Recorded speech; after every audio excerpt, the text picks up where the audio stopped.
Good morning. This is Sally Williams with the DFW Hospital Council Foundation, and I'd like to welcome you all to our education session today, Empowering Nurse Educators. I think a great program set up for you today with a number of presenters that are going to be talking about technology and transforming education for nurses in clinical and academic settings. So we appreciate you guys joining us today. So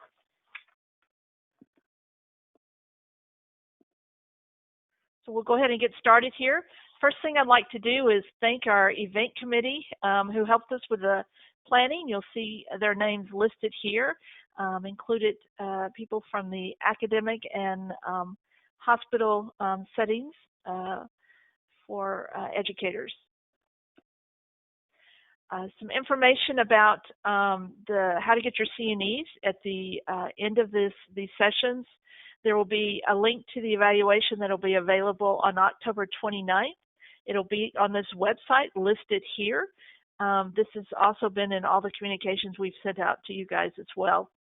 You must complete that evaluation by November 13th, and then a certificate will be emailed to you 1 or 2 weeks after that, completing the evaluation. And credit's not available for viewing the recordings. We will also post the recordings and presentations after the sessions that we do. So that to be posted a little bit later. There is no conflict of interest with any of the speakers in the session today.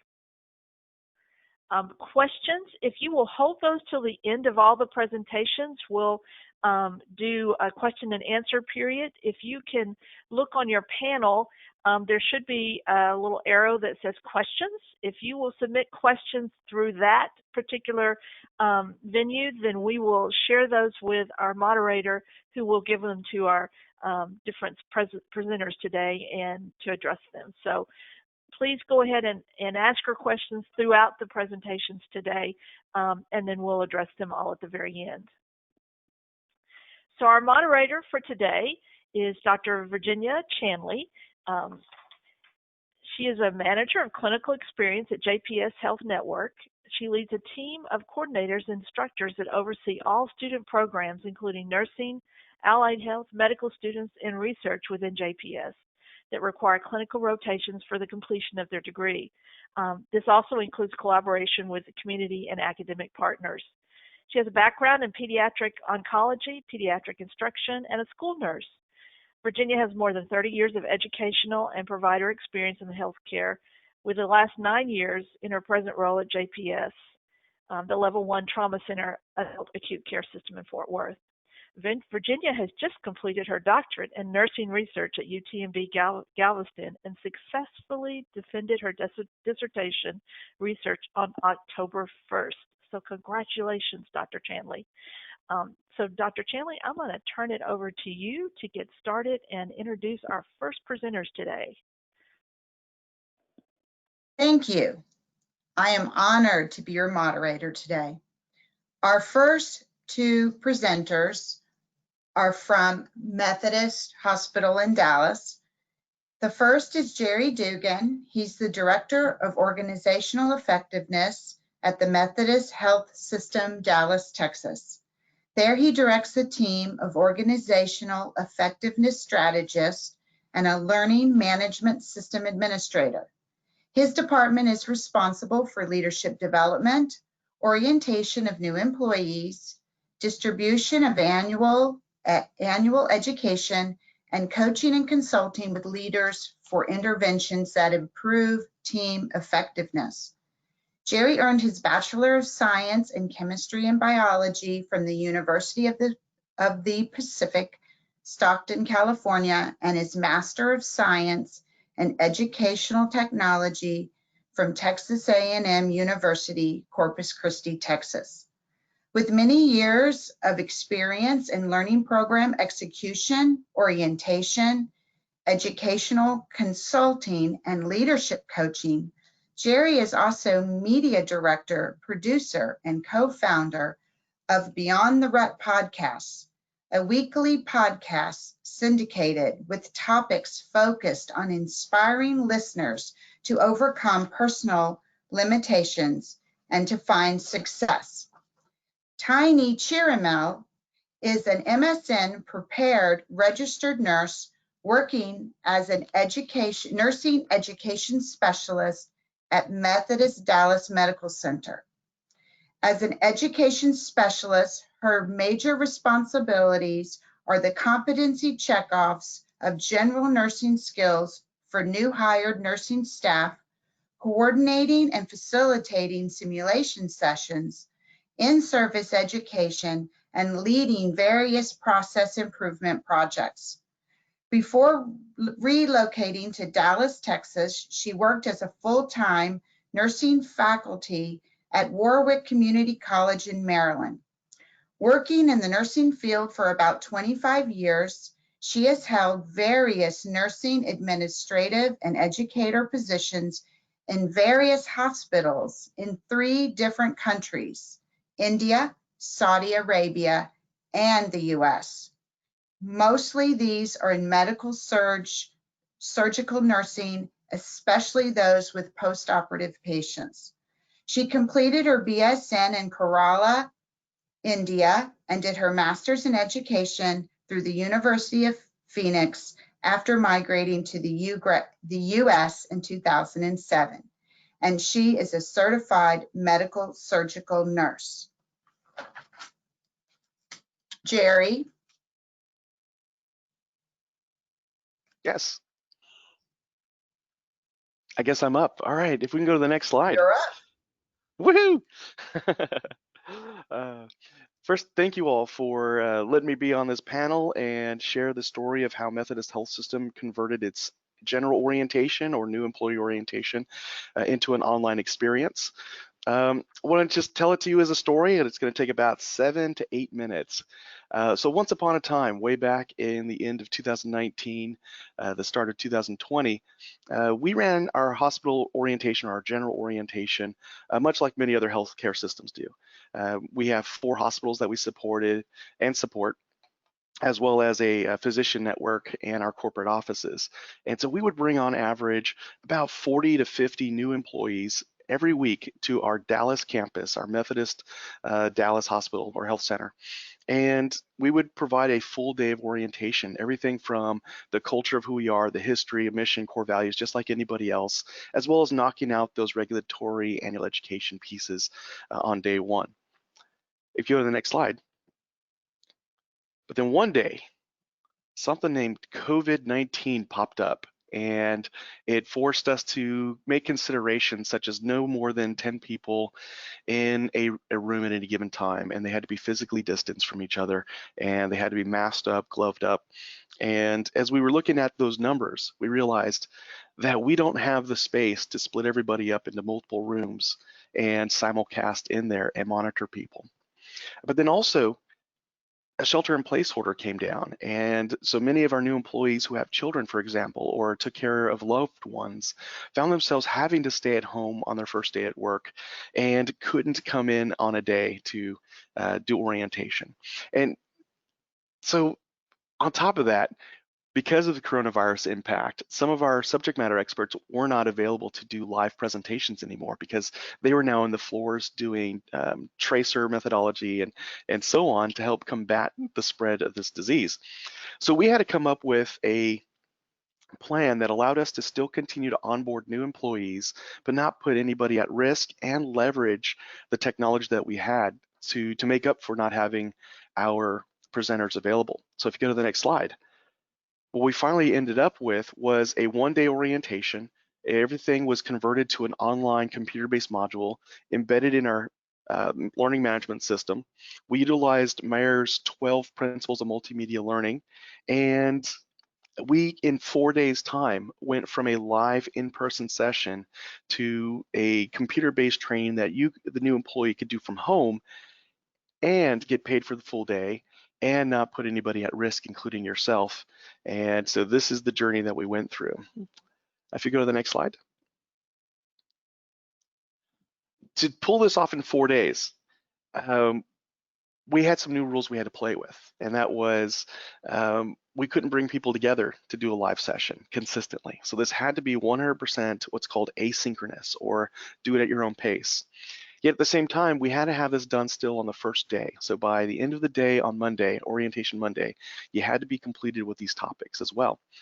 To pull this off, we also needed to put the project into 2 parts and run those 2 parts simultaneously. So I was able to teach my team some quick multimedia principles, some educational online e-learning type principles, which they weren't as comfortable with at the time, but they really stepped up to the plate, and they realized that when we looked at the content for orientation, about 60% of it already existed as our annual education. So that made our job even easier. We just looked at the 40% that still needed to be recorded, and they leveraged Zoom to have our presenters set up a time. They came in, they presented via Zoom, and we recorded their presentation on Zoom, and we now had a video that we could play with. And the interesting thing was a 45-minute presentation now became a 18 to 20-minute presentation. So a lot of the fluff had been cut out that we didn't realize was there. A lot of the interaction, of course, between the audience and the presenter was also gone. So that allowed us to have shorter presentations. So within those 4 days, that entire curriculum had converted into an online curriculum. Now, we had the online curriculum, but that was going to be pointless if we didn't have a process to take the new employee from being hired to showing up on day 1, finishing the content, and then getting their badge and moving on to clinical orientation on the next day. And so myself and my vice president met with our human resources team. We worked on process. We met with our HR team. We met with our nurse education and professional development team, HRIS, IT, security, and so on, to work out all the transitions from this is how we did it when it was live. How do we do the same thing, but now do it virtually? And it was a lot easier than I expected. And to give you an idea of, I tried to do this when I was at Christus Health. I'm not bad mouthing Christus Health. I love them, but there was no necessity to move our orientation online. So for 4 years, I was unsuccessful in converting our orientation to a fully online thing. Here at Methodist, because of a crisis, 4 days time, we had a process that got our people into the LMS sooner. Instead of starting this process on day 1, it was started on the Friday before, so that by Monday morning they were live. If you go to the next slide, you'll see what the process was that we wound up with. So what we wound up with was, instead of doing a Monday upload of new employees into our HealthStream learning management system, we did the process on the Friday. And we made sure everything was done by noon so that the upload happened that night. And then over the weekend, assignments were made. So by Monday morning, my team would come in and confirm that everybody got their assignments as intended, and then corrected anybody who was missing one. Our HR teams would send out personalized emails to each new employee with their login information into the LMS. So one of the things we had to work through was, could we send their login information to their personal email address without compromising the network? One of the cool things about Methodist being a little bit slow to adopt things like single sign-on was our learning management system actually resides outside of the rest of the network. So we could send that information out and not compromise the rest of the network. And so we felt very comfortable about doing that. We operated a hotline, and we still operate this hotline from 7:30 in the morning till 5:30 p.m. that day. So if anybody has troubles logging in, they're having trouble with a course, we can actually troubleshoot that with them on the spot. We also provided HR with updates, not just a 9 a.m. confirmation that the assignments are out, but we also gave them a 12 p.m. Update that let them know who's finished early, but also, has there been anybody who hasn't even touched the assignment? So HR can do the follow-up and see if those folks are having any trouble getting into the system. We would also send an update at 2:30 and then a final one. At the time I created the slide, it was 5 p.m., but we made some adjustments, and we now make that report at 4:30. And then we do a final completion report the next morning. We're now going to do those at 7 a.m. instead of 8 a.m. That way our nurse educators have some time to check their email and see if there are any stragglers. And if there are any stragglers, our NAPD departments will actually defer those new employees to the HR office locally. On average, the course takes about 5 to 6 hours to complete. If you go nonstop and you watch every single clip and read every single word, it takes about 6 hours to complete. So we figured we'll just go ahead and pay you for the 8 hours of work, because you got to incorporate lunch, you've got to incorporate breaks, and some people take longer than others. And I already mentioned the part about incomplete employees got redirected to HR. So you could not move on to your next level until that was completed by 7 a.m. the next day. All right, and the next slide, the impact that we've had with this is that we've actually, as of today, had over 1,100 employees, physicians, and contractors complete our online orientation. This became the template for our graduate medical education residency program, as well as we had to hire some crisis agency staff about 2 months ago. And because of what we did for our general orientation, we were able to apply the same concepts, the same flows to these other areas. We also brought on another hospital. Midlothian opened up just last month, and we were able to just easily integrate that new hospital into our program. And then a joint partnership is about to come online and be fully Methodist Health System, and we're in the process of transitioning them into the same process. Our new employees, even as far back as March, would ask us if this was the way we'd always done orientation, that they were happy that they were able to do this from the comfort of their home. They weren't overwhelmed by getting lost at the hospital, sitting in a room full of strangers. They were able to learn about our organization, what makes us tick, what we're expecting, all from the comfort of their home and the safety of their home. And here's the other added benefit, because we weren't pulling them into a common room to get their badge and get their token items like their tote bag and notebook and pen. We would actually send them to HR once they were completed with orientation. And now, instead of being lost in a sea of people, they're actually getting this one-on-one connection with our HR offices. And they get the feeling that we've designed this whole thing solely for that one individual. And that just has a carryover into the patient care side, where we want our patients to feel like they're the only patient taken care of by our hospital. We're actually able to convey the same feeling to our employees on their first and second day with us. We also have the added benefit, because we didn't have to cater lunch anymore. We've saved thousands of dollars on catering, and we haven't had to print a single manual or form since March. And so we've reduced our cost on printing there as well. And the last line here, can we do this permanently?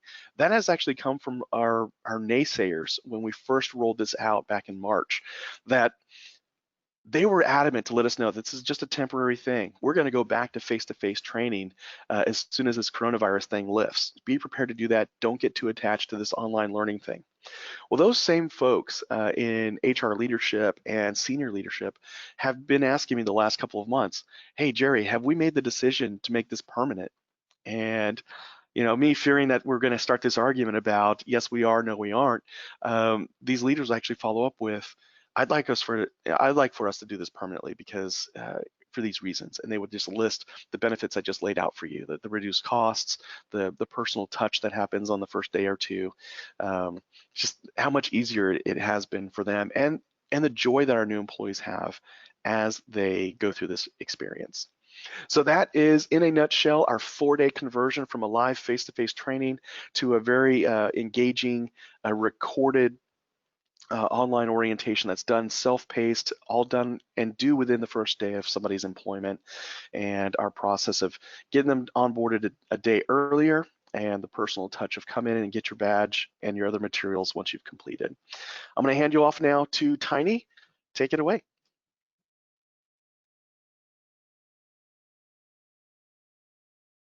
Hi, this is Tiny Charamel. I'm representing the Nursing Education Department at Methodist Dallas.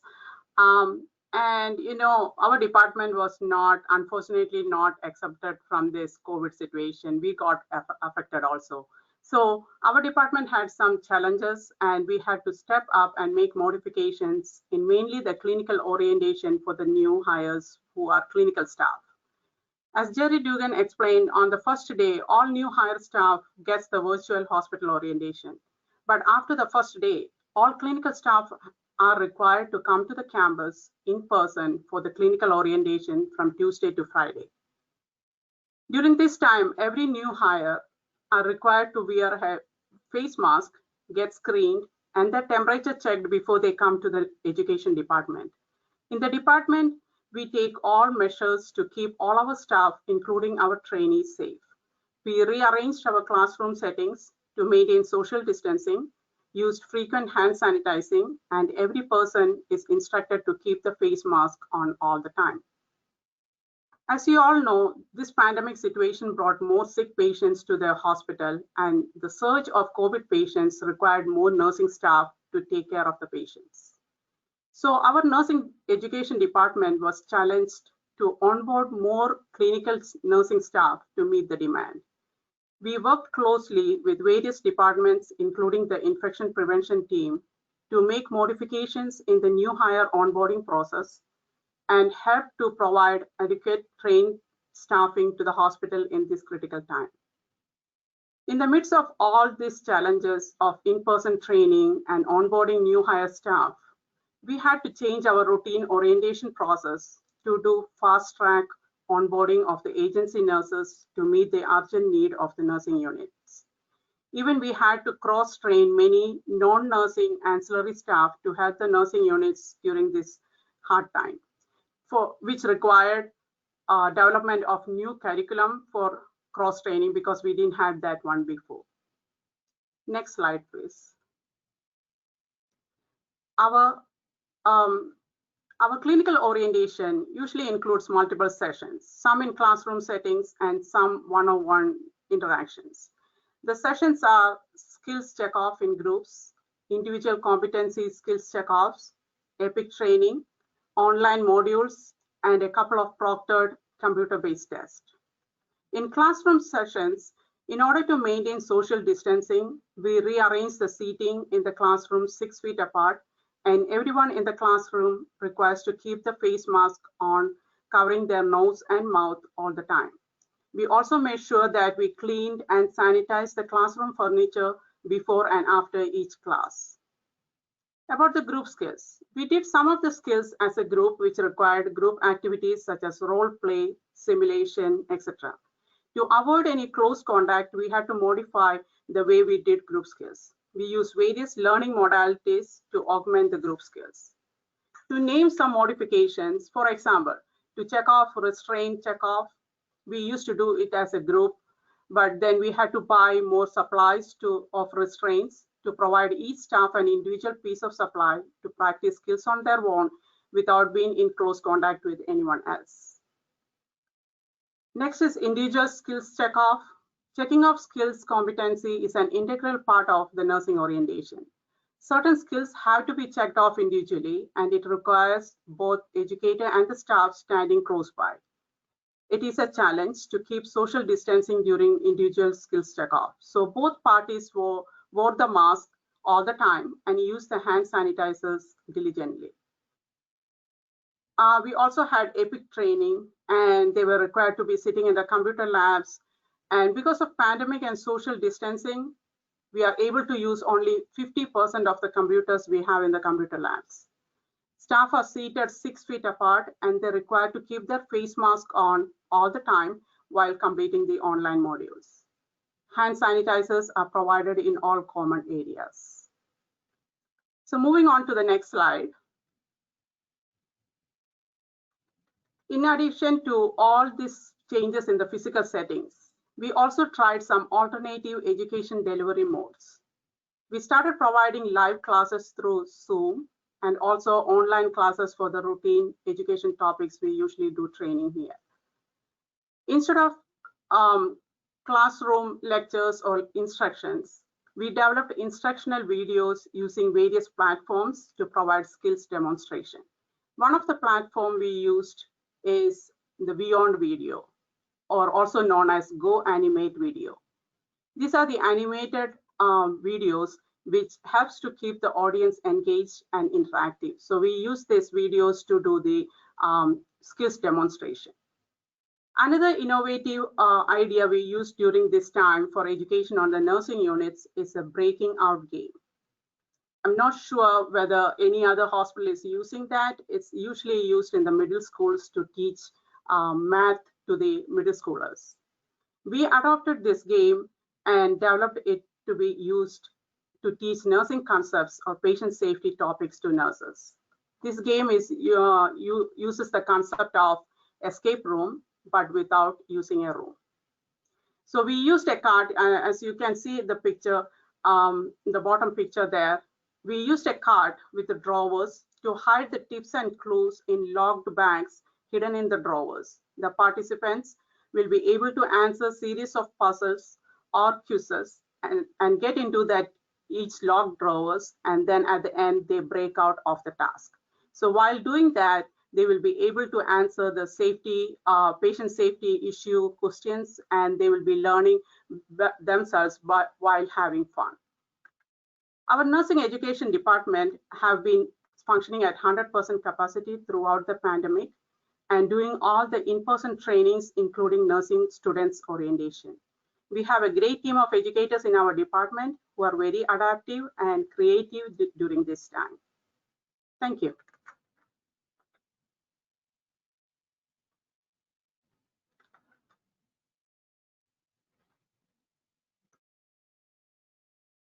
Our next presenter is Michelle Buster, who is the Program Manager of Clinical Learning at Texas Health Resources. Michelle has been practicing nursing for 10 years with experience in oncology, cardiac step-down, and professional development. She currently serves as the Program Manager for the Texas Health Resources Preceptor Development Program, as well as the Texas Health RN Residency Program.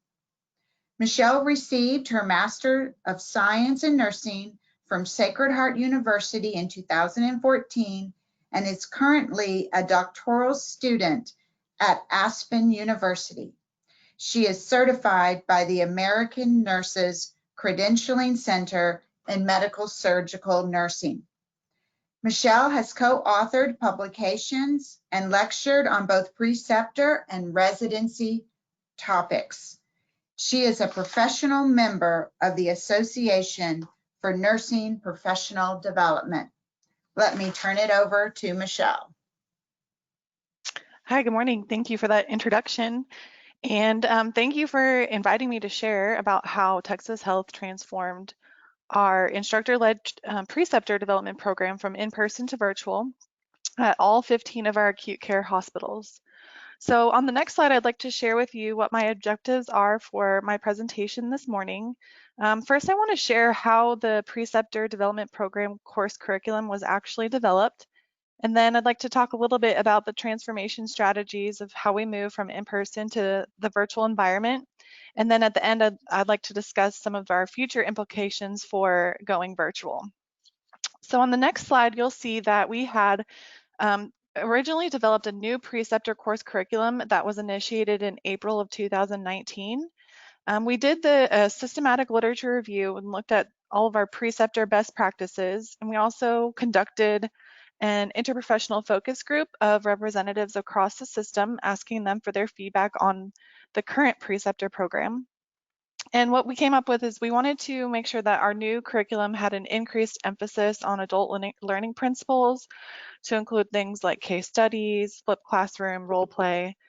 And our critical elements for the new curriculum were developed from Lindbergh's 8 core practice competencies, and that includes assessment and intervention, critical thinking, communication and teaching, human caring and relationships, management and leadership, and then knowledge integration. The course that we developed in April 2019 is approximately 3 hours long, and we offer it 3 to 4 times each month across the system. With this enhancement, we also looked at the ways to improve the use of our resources like instructors, classrooms, and supplies. And with this new curriculum, we decided that we needed just 1 instructor for each course to have a maximum enrollment of 20 participants. And we would conduct this class in a classroom style only, so we didn't need any computers. And then the supplies for the course were very minimal, to include only printed handouts for the participants, a restickable easel pad, and markers.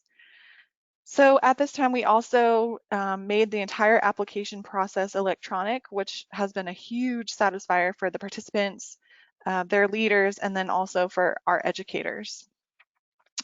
So on the next slide, you'll see that on March 18th, Texas Health encouraged us to participate in some social distancing measures, just like everybody else at that time. And our next preceptor class was scheduled for March 23rd. So we had a very quick time that we needed to turn around this change in going virtual. And to do that, we had to look at two things. We first looked at the course curriculum to decide which activities could be completed virtually. And then we also looked at what the resources were needed for this transition. So in looking at the activities, since we had already streamlined a lot of those activities, everything except for just one of the activities for the in-person class needed to be or could not be done virtually. And that was our activity related to teaching skills. And then in just a few minutes, I'll share about how each of those activities was transformed. But looking at the resources, in order to make this successful transition, we had to decide on which virtual platform we wanted to use. And it was actually a pretty easy decision for us. All of our staff were already using Skype for Business. And so there was, and the participants for the class would only need access to a computer or a telephone to participate in the Skype for Business calls. So there were no additional costs related to our virtual platform. Another resource that we needed to update was our course offerings in our learning management system. And that was a very easy change. All we needed to do was update the location from the classroom to the virtual environment. And then we needed to think of a way to send the course documents and the virtual login information to the participants in each of the classes. We really wanted to make sure that even if the participant was not able to join the platform visually on the computer, that they would be able to understand what we were referencing to. And so we sent all of the documents to the class ahead of time. And we also divided or created a PowerPoint presentation so that it would provide structure for the class. And then there were two, quote, live working documents that we developed for the class to make it more visually pleasing for those that were participating via computer. All of the other documents for the course had already been developed. Another thing that we had talked about as far as resources, so we originally had only had one instructor available for each preceptor course, but we decided to add what we call a driver. And initially this was really more for instructor comfort in that first virtual class that we had, but we found that this has been an effective strategy in the virtual environment. It really allows the instructor to focus on the discussion during the class and interacting with each participant. And the driver is the facilitator that will handle the technology and course logistics. So they're the ones that, the driver is the one that's displaying the presentation, the documents, and they are the person that's typing on those live working documents during the class discussions. On the next slide, I have listed all of the activities that we have in our preceptor course curriculum.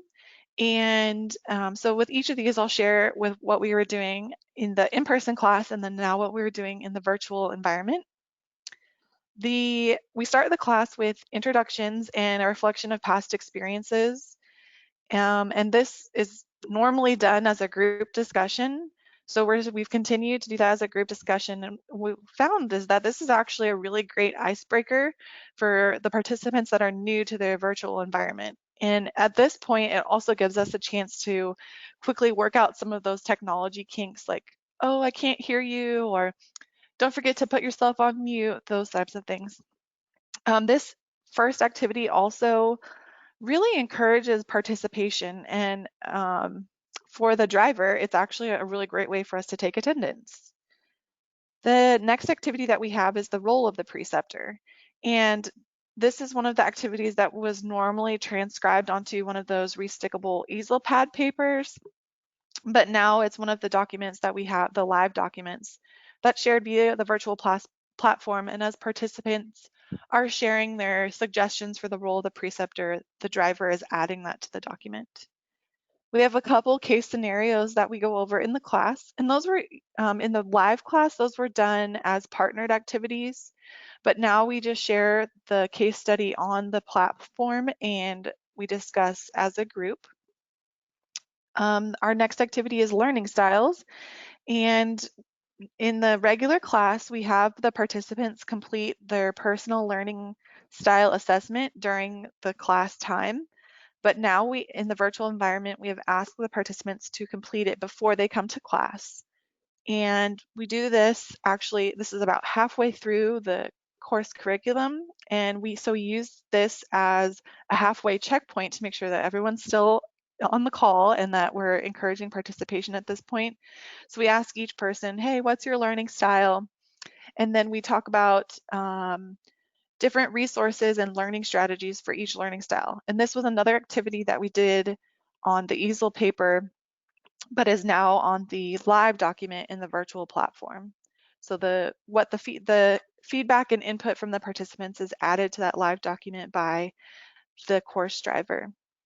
Other preceptor forms that we discussed during the class, those were unchanged from group discussion, so there wasn't a change there. And we do have a final check-in at the end of class that allows each participant to share their takeaways. So that's our third participation and attendance check for those in the virtual environment. And the other thing that we had to consider was making sure that we included breaks in our curriculum, since it can be difficult to sit in front of the computer for 3 hours straight. So we made sure that we had breaks included and built into our virtual curriculum. On the next slide, you'll see that I have an ongoing evaluation of the virtual course. So as the program manager, I'm frequently touching base with our course instructors. It's been actually really fun for me to serve as a driver for their classes too, so I get to participate and share some of my input related to preceptor best practices. We do discuss it at our regularly scheduled preceptor committee meetings. And I also know that many of our instructors and the course drivers have like a mini debriefing session after each class to discuss some of the things that went well or ways to improve for the next virtual class offering. We have, as a group, we have shared certain strategies that are used to encourage participation in the virtual environment. It's best to set that expectation at the beginning of the class. So to say, hey, you know what, this class is going to be most beneficial to you when everyone shares and participates in the discussion. And usually once we set that expectation at the beginning of the class, we have really great participation. The other strategies that we have shared is that those mandatory participation intervals. So at the beginning, in the middle when we're discussing learning styles, and then at the end when we discuss the class takeaways, having those intervals has been really great in encouraging participation. When we do have some classes where the group is a little bit more quiet, actually just directly calling out the participants by name has worked really well. And so those are those three strategies that we're using currently in our virtual classes. And talking about some of our continued updates with the virtual environment. So we have 10 course instructors for all of our facilities, but only a few of them had actually taught the class virtually at the beginning of social distancing. So we encouraged some of our instructors to attend the class as a participant. And so that helped them initiate their comfort level being in the virtual environment and understanding the flow of what the class looked like virtually. We've added a registration cutoff time. So 24 hours before the course starts, the class is removed or hidden on the learning management system. And so this will not allow anyone else to register for the class. And it allows the instructor to make sure that all of the participants have received their course documents and the virtual logon information. On some of our classes, we actually increased the enrollment from 20 to 25 participants. Since classroom space was no longer an issue, we were able to do this, but we have learned that we cannot go over 25 because then we spend a lot of time visiting with each participant, so we have to consider the time restraints with how many participants we've increased enrollment for. Notifying the participants, the registration notification is another continued update that we have. And what we are doing right now is we are sending an Outlook calendar invitation and an email with the course documents to each participant. So the course documents and the virtual login information is included in both the calendar invite and the email. And what we've learned from that is that a lot of our frontline staff are not familiar with using Outlook. So that's why we have the email invitation as well. So they have those documents accessible very easily. We've also looked at our course evaluation tools, and we have included a new statement in our evaluation to say that, quote, the technology worked appropriately. And then very recently, we've moved from Skype for Business to Microsoft Teams. So we've had some learning opportunities for our instructors using the new platform. And so what we've done is we've actually just created quick little 15 to 30-minute meetings for our instructors to practice using the new platform of Microsoft Teams. On the next slide, I just wanted to share a little bit with all of you about our evaluation scores and future implications. So some instructors for the preceptor class noticed that there was a drop in their evaluation scores. And it's really difficult for us at this point to determine what is causing that. And what we think it might be due to the lack of that face-to-face interaction. So we've talked about ways that maybe we can improve that, possibly having the instructor post a picture on the first slide of the PowerPoint, similar to what we're doing here. We've also talked about maybe having the instructor use video during the course so that the participants can see the instructor while also seeing the slides and the course documents. We have discussed using virtual even when we can return to conducting in-person training.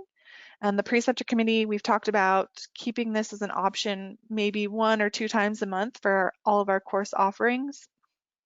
And we've actually looked at other virtual platforms, piloting the course in another platform to see if we can use different tools or different strategies to increase participation. And one of the newer tools that we have on Microsoft Teams is the ability to use breakout rooms. So we're excited to pilot that and see how we can facilitate those partner discussions in breakout rooms. One of the other things that we'll need to do if we're going to sustain this virtual option is consider how we can streamline the registration details using our learning management system.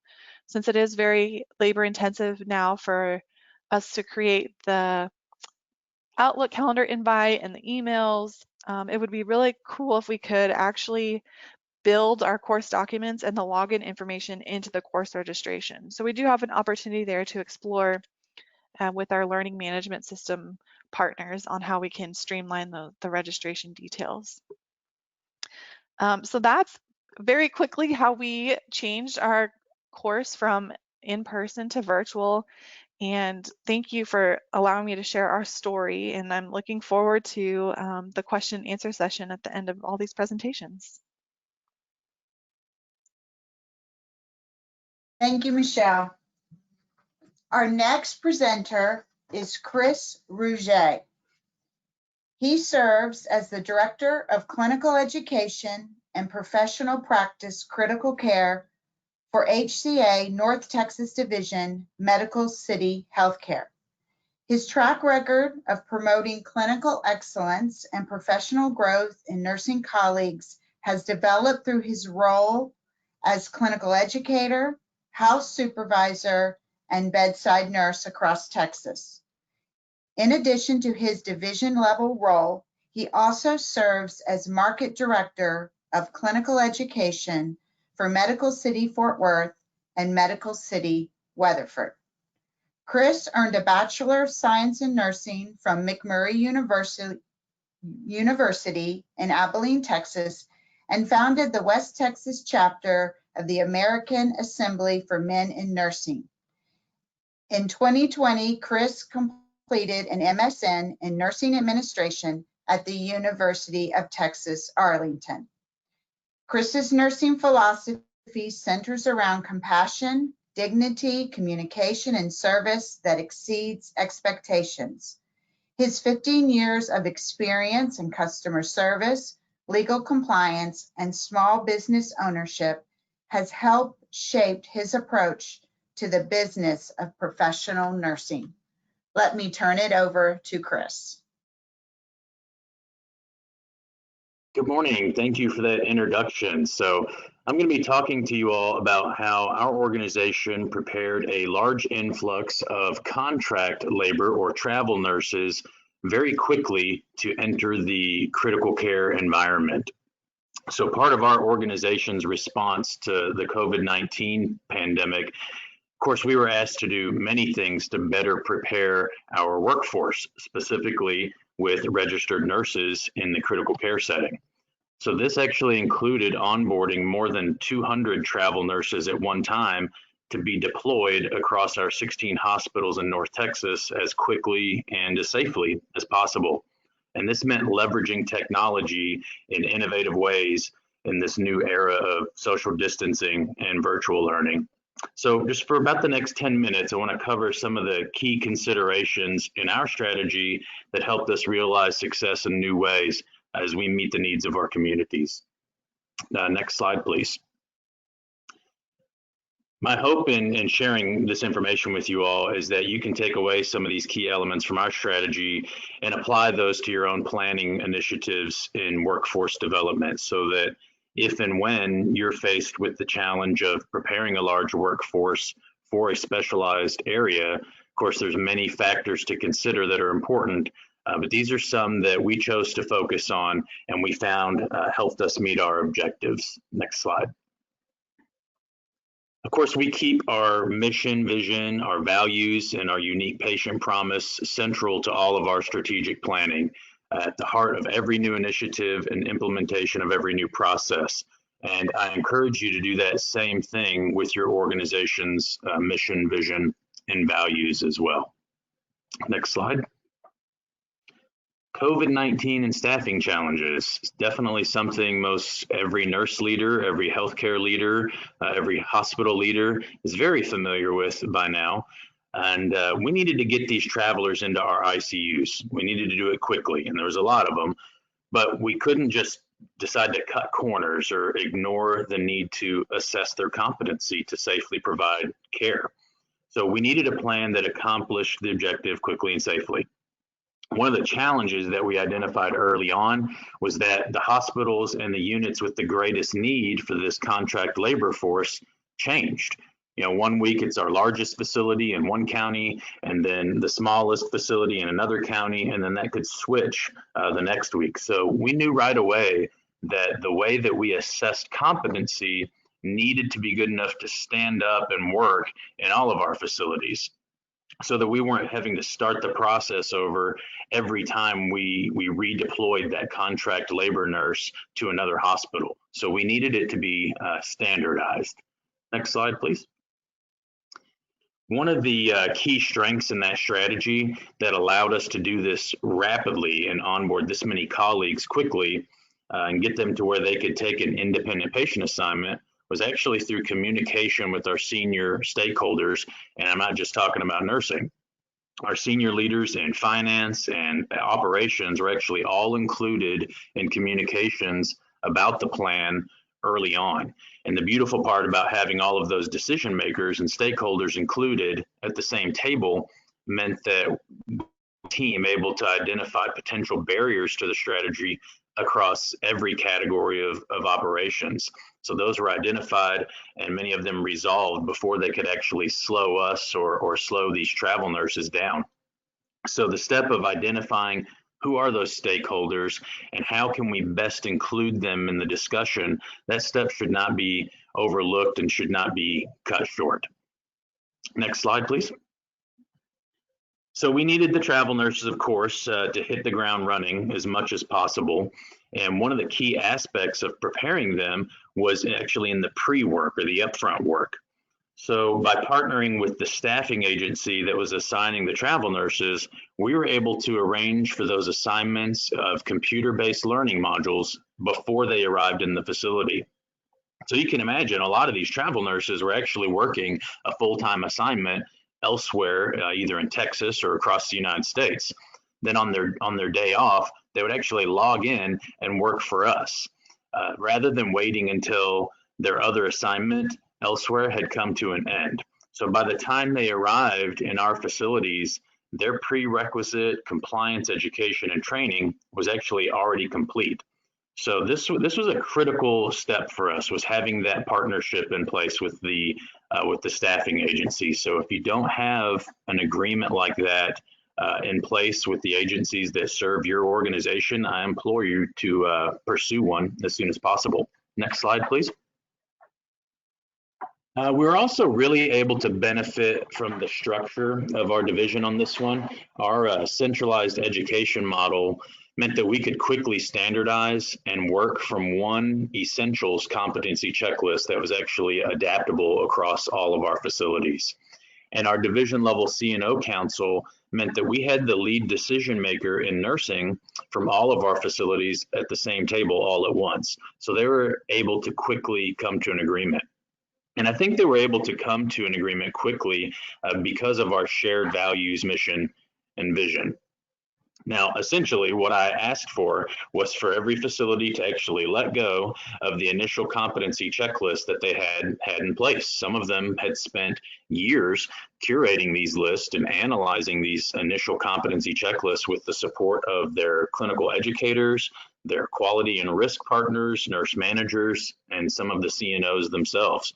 But they understood that it wasn't going to work if we made every travel nurse complete a facility-specific checklist. They recognized the need for that standardization. Next slide, please. So bringing in more than 200 travel nurses at once meant that segment of the workforce was going to have a big impact in the way that we were delivering care across our division. So it was important for us to maintain a standard of care and performance. So one of the most important things there was standardizing the way that we assessed their competency. And not only did we want to hold them to the same standard and expectation that we have for our full-time employees, but we want to hold them to the same standard and expectations that nurse colleagues hold each other to. Again, that consistency, really, that's where the standardization comes in. Next slide. So what we did was we created a two-part essentials checklist. We started from scratch. Of course, we looked at all of the competency checklists from all of our ICUs and PCUs, all of the critical care areas, and we started over, basically. And we created a two-part essential checklist where section 1 is kind of the do not pass go piece. These are the essential skills that must be validated prior to accepting an independent patient care assignment. And some of the credit really needs to go out to HR and to our recruitment teams and the staffing agency for connecting us with the right clinicians with the right level of experience.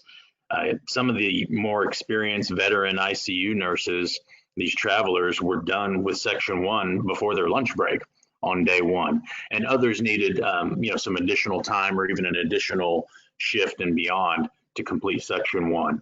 But we really pared that first section down to just the must-haves. What do you have to have in order to take an independent assignment in ICU?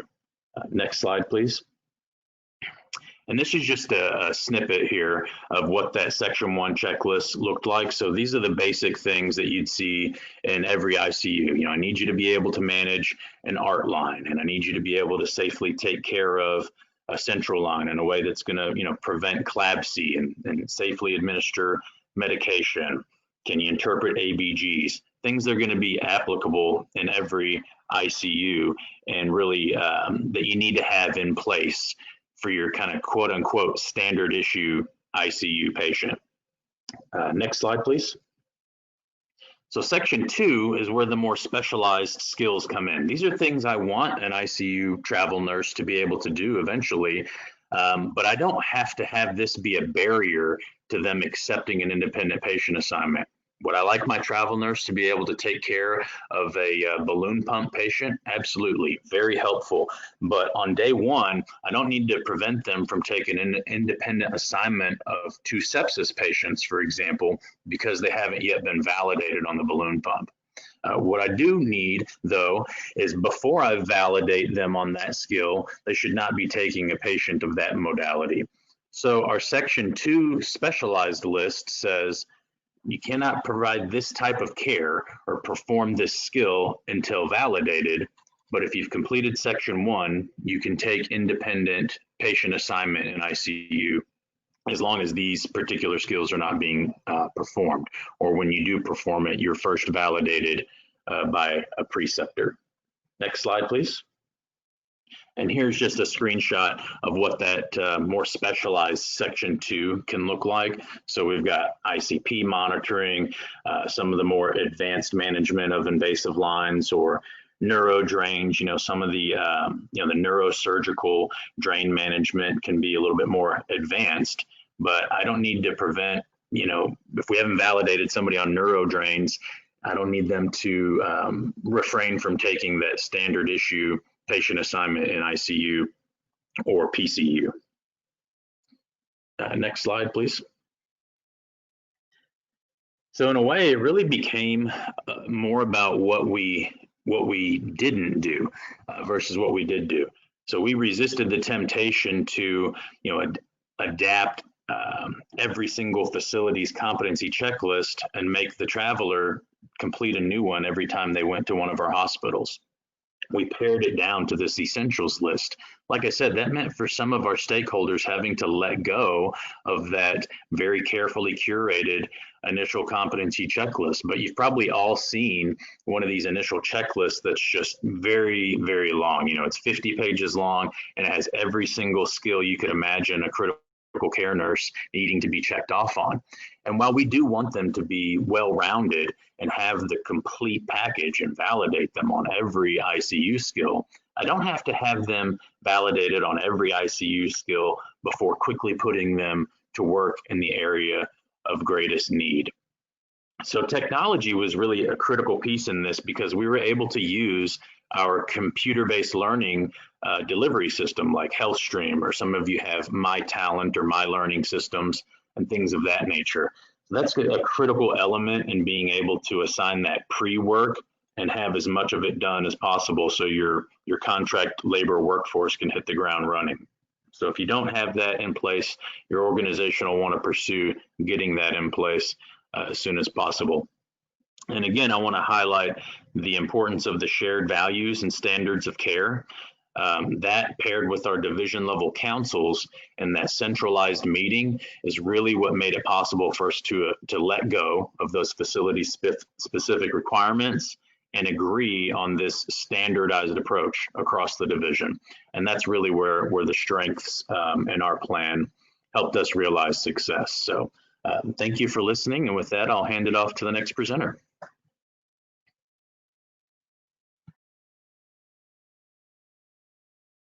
Thank you, Chris. Our next presenter is Candice Perez. Candice is a certified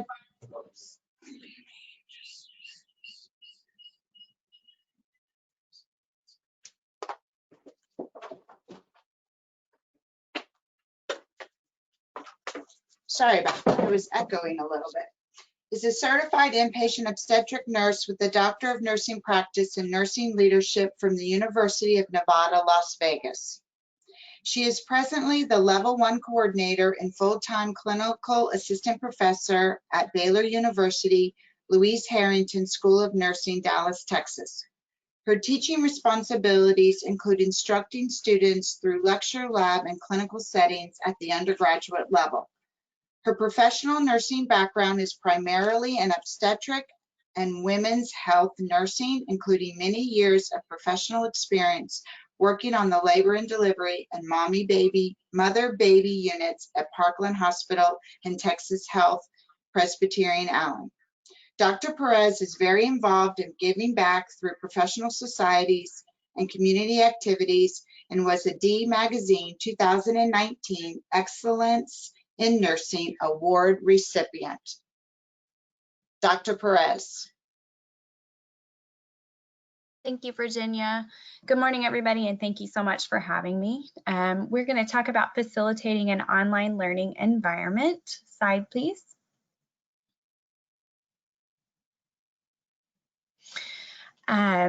This whenever COVID hit, many of us, as we all know, went from teaching in a face-to-face format to the online setting.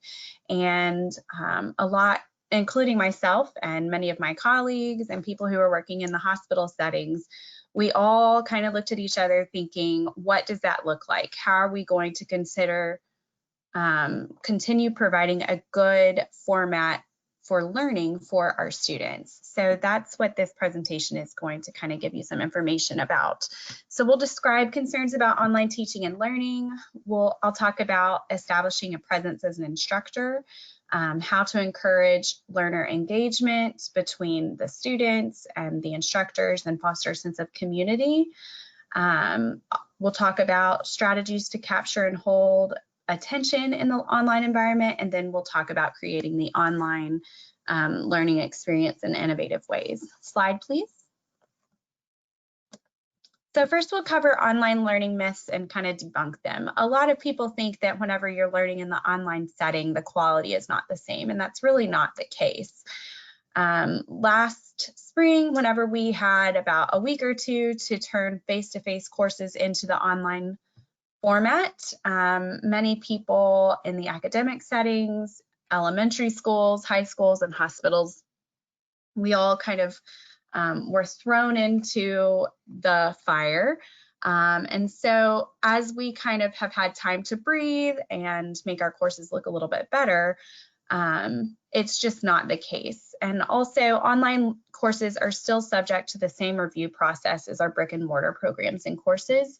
And this is necessary in order to keep accreditation by maintaining high academic standards.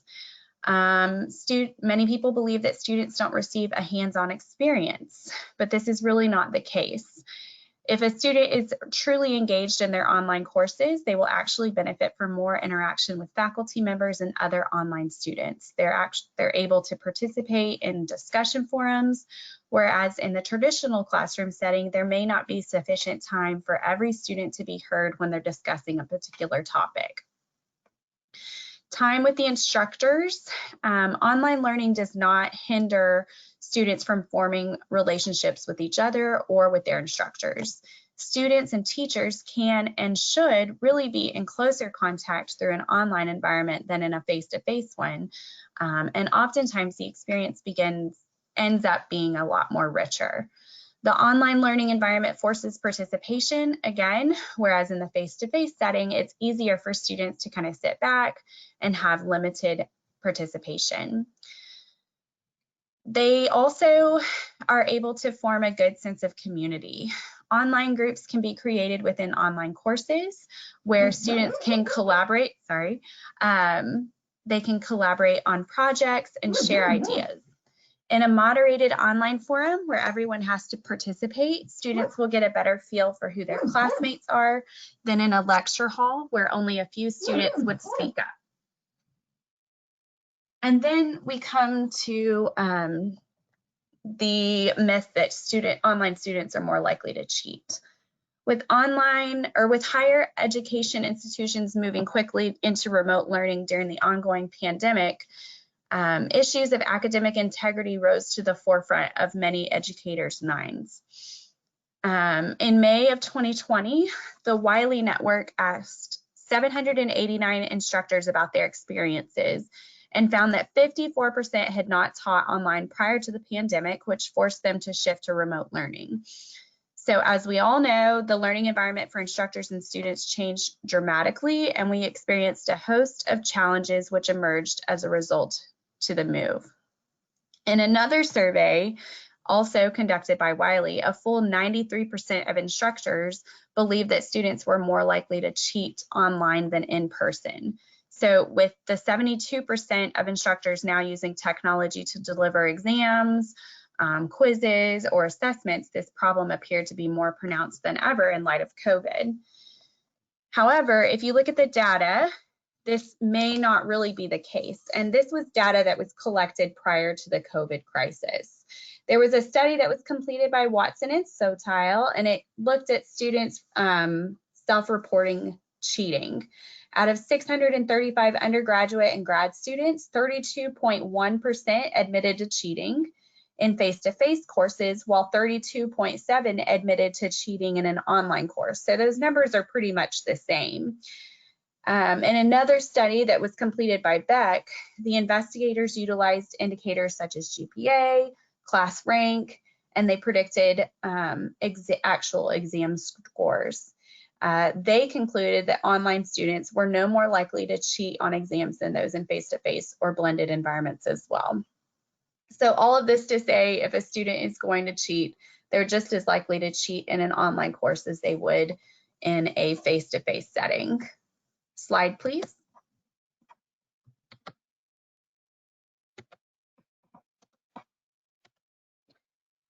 So how do you establish a presence as an instructor? You want to schedule an initial virtual meeting at the start of the course. This will give you an opportunity to meet the students, begin to build a rapport with them, and start to communicate what the expectations are for the course. It also gives them an opportunity to kind of see your face and begin to build that sense of community. Posting weekly announcements is helpful for students, not only to remind them of assignments which may be due, but many students also state that it's nice to kind of have a check-in with the instructor to ensure that he or she is still engaged in the course. So if you think about it, if a course has already been developed, it would be easy to publish the course, open up the modules, and just kind of let the students work through the content with little contact from the instructor. But providing weekly announcements or a summary of objectives, which will be achieved for the week, helps students to know that their instructor is involved, that they're engaged, and is taking an interest in ensuring student learning and success. The literature also says that we should utilize multiple methods for contact. Best evidence indicates that this is important for the online learner to have several different ways. So this might include email, video chat, telephone, texting, or web conferencing. But I also caveat that if it's anything official, like the student needs to retake an exam, or they're running late or absent from class, I always make sure that I have that in an email with official university communication. Instructors need to provide prompt feedback on assignments. The literature suggests that students' questions should be responded within about 24 hours, and other assignments need to be graded in a timely manner. So it kind of depends on how many students are in your course as to how long it might take you to grade something like a 5 or 6 page paper. But again, you want to be prompt as possible. Feedback should be relevant, and it should include guidance with comments, paying particular attention to providing appropriate constructive feedback and promoting diverse thinking, which is especially important in today's world. It's important for instructors to interact on discussion boards. So instructor interaction helps to make the course more personalized, and also helps to assure the students that the instructor is actively engaged with their learning. The literature suggests that you should respond to the initial post of each student to establish their presence early on in the course, which also helps promote discussion of the content or ideas with the participants. And then we come to positive reinforcement. So we all love receiving positive feedback, and students are no different, and they particularly seek approval from their instructors. If you are providing students with constructive criticism, a helpful tip is to utilize the sandwich technique that we all know and love. You will want to begin with a positive statement and end with a positive statement. So the constructive criticism provided for incorrect elements within assignments should be sandwiched between positivity. This type of feedback will encourage the student to continually improve based on the realization that they have been successful, but they still have some further areas that they need to develop.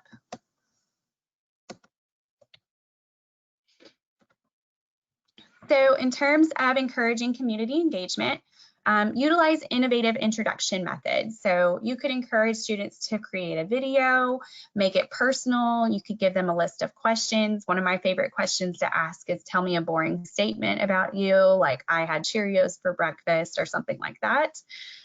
It doesn't have to be formal, because this helps to humanize everyone into the course. They get to realize that their instructor is a human and they are nice. And it also kind of helps them to learn how to relate with each other. I particularly like to utilize an app called Shadow Puppet on my phone because I can easily share pictures or videos from my phone, and then I can narrate them into a quick slideshow or presentation and then upload it into my course. And the students have really good feedback about that as well. You want to encourage students to utilize networking sites. And again, I don't have any connection to any of the stuff that I'm talking about. There's no conflict of interest or anything like that, but a lot of our students like to utilize GroupMe, Facebook groups, to utilize as a cohort or as a clinical group to promote communication among one another. Encourage interpersonal interaction during the course, especially through the use of discussion boards. Provide positive reinforcement. I can't stress this enough. You can do this through announcements, discussion boards. I teach for Baylor University, which is a Christian institution. And so in my courses, I like to include a prayer wall discussion board within my courses. And it gives students a place to go and ask for support, post about prayers of thanks or celebrations, post devotionals. And again, it just kind of helps to promote that sense of community that's also in line with our Christian institution. And then finally, netiquette. So netiquette's extremely important to spell out for students as they utilize the online course environment. It's important for instructors to talk about what the do's and don'ts are. An example of a do would be ask questions and engage in conversation, be patient and respectful of one another, be prepared. And then examples of do not do would be, you know, obvious to most of us, but it's always good to spell it out. You don't want to use inappropriate language, post inappropriate materials, post in all caps, because that can be perceived as shouting. Avoid abbreviations or informal language or text language, or send an entire email to the class unless they feel like everybody should read it. Next slide, please.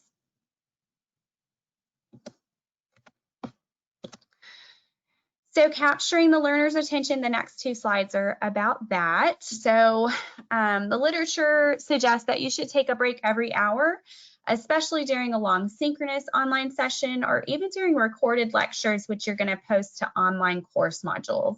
If I'm recording lectures at home and I post them to my course, I purposefully do not make those videos any longer than 45 minutes because I want to make sure that the students kind of take a break, regroup, go get a drink of water, go outside, stand up, stretch, do whatever it is that they need to do. So it allows them to check in with themselves and get a break from staring at that computer. Incorporate visuals, pictures, videos, incorporate humor, especially to lighten the mood. Encourage frequent interaction and engagement. So you can make your lectures more engaging by breaking them up into segments or adding interactive questions. I like to utilize polling features that are built within Zoom. I use breakout rooms. We can utilize interactive quizzes where the students compete to answer the most questions the quickest. We'll talk about that on the next slide. Provide grading feedback in video format. So I teach level 1 nursing students who are brand new to nursing school. And whenever they do an assignment such as composing a concept map or a care plan or something, instead of giving them comments, written comments on their assignment, I will record a short video that is a feature through the speed grader of our Canvas courses, and kind of talk them through why they got the grade that they got, what they did well, what they need to improve on, and the students have really good feedback on that. And then you want to also utilize multimodal methods of teaching.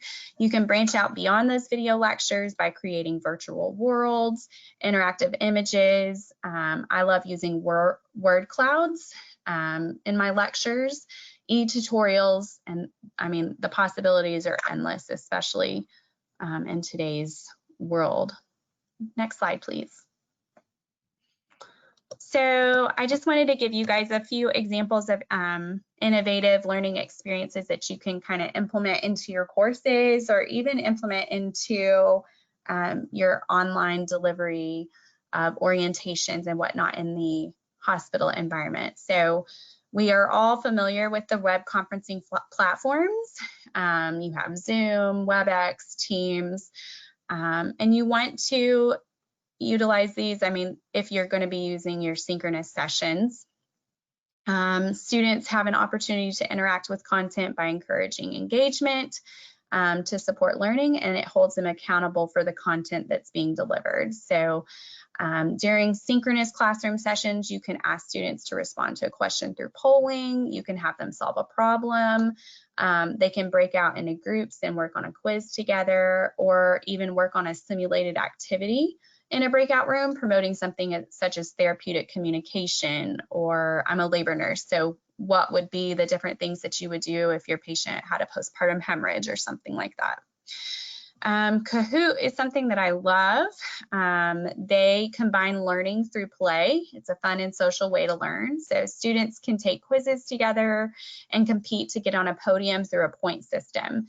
They receive points by answering questions correctly and the quickest. And so I like to provide incentives for the winners or for the top 3 that are on the podium. And it's a fun way for students to evaluate their learning in a non-threatening way, because they get to put in whatever name they want. So it could be, it doesn't have to be their actual name. They can make up different things. Prezi is another example of an innovative platform. It's a digital software that's utilized for creating interactive presentations. Shadow Puppet is what I discussed earlier. It's an app on your phone. Students can create video slideshows, adding their own narration and text.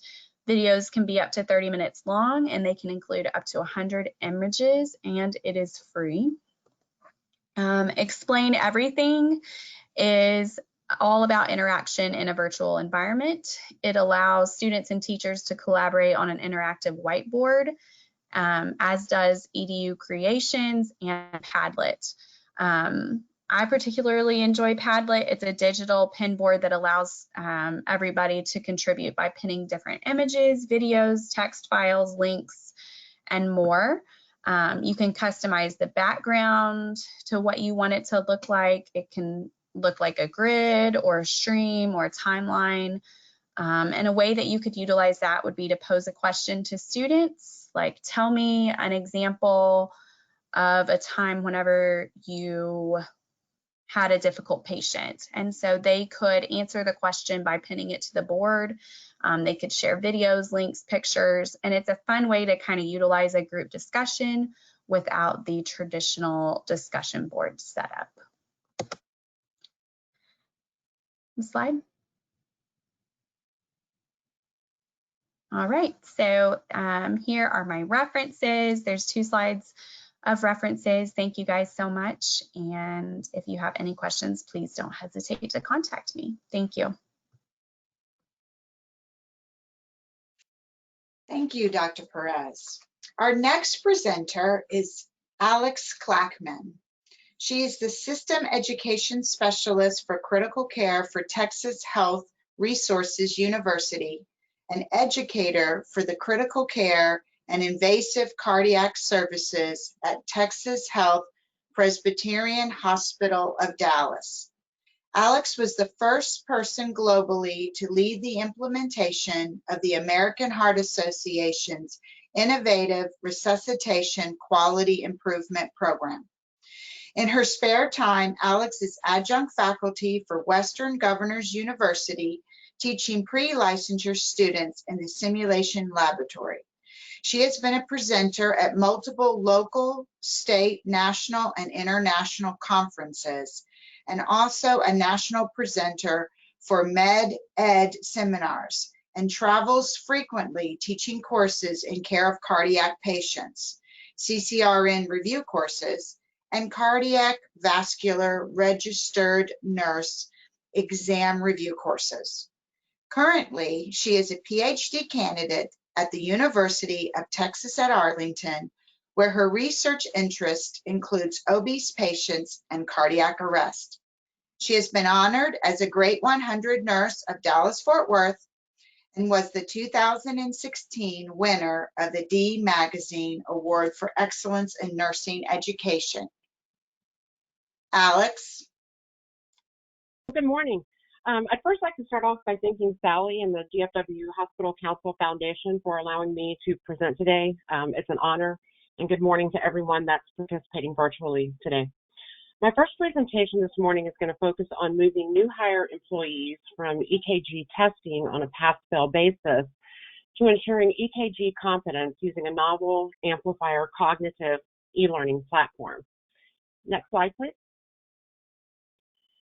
First, I'd like to start off by giving a little background on Texas Health Resources University, or what we across THR like to refer to as THRU or through. THRU is Texas Health Resources professional development and learning entity that developed in the fall of 2016 as a response to the need to centralize and standardize professional development for employees across Texas Health Resources. Our mission at THRU is to provide our employees with learning and development opportunities to enhance their skills and improve their performance. There are several different departments within THRU, and one of those is the Clinical Learning Department, which is tasked with standardizing onboarding competencies, developing annual ongoing competencies in conjunction with the managers and the staff at each unit across THR. We also ensure that staff have the needed education and competencies as required by regulatory bodies. Next slide, please. So shortly after THRU formed in late 2016, I was tasked with standardizing the EKG assessment process across THR, as we identified that we had over 12 to 13 different EKG assessment processes for new hire employees. We completed the standardized EKG assessment process in the summer of 2018 when we developed 3 different EKG exams for use across the system. These 3 tests were used when new hires were required to show that they could pass an EKG test. And if an employee was required to pass an EKG test and they had ACLS as a required life support certification, then that new hire would receive the critical care ED telemetry EKG exam. And if the employee was required to pass an EKG test, but only required BLS as a requirement of their job, then they received a medical surgical EKG exam. And if they were required to pass an EKG test, but did not have either certification, either BLS or ACLS, such as our monitor tech, then they received a monitor tech EKG exam. So these exams were very similar, but they varied in a couple of ways. The critical care and the monitor technician exam included more advanced rhythms, such as the higher degree AV blocks, whereas the BLS exam really focused on more common rhythms that were less life-threatening. Additionally, the critical care exam included responses for treatment options that were based on ACLS interventions, whereas the BLS exam focused on BLS interventions for treatment of those rhythms. And then the monitor technician exam had no interventions on it. And although standardized, we had some entities across THR that were not ready to give up the process of paper testing. And so we really developed 2 versions of each one of these exams. One was housed within our learning management system, and then there was a written exam that could be used for paper testing. Next slide, please.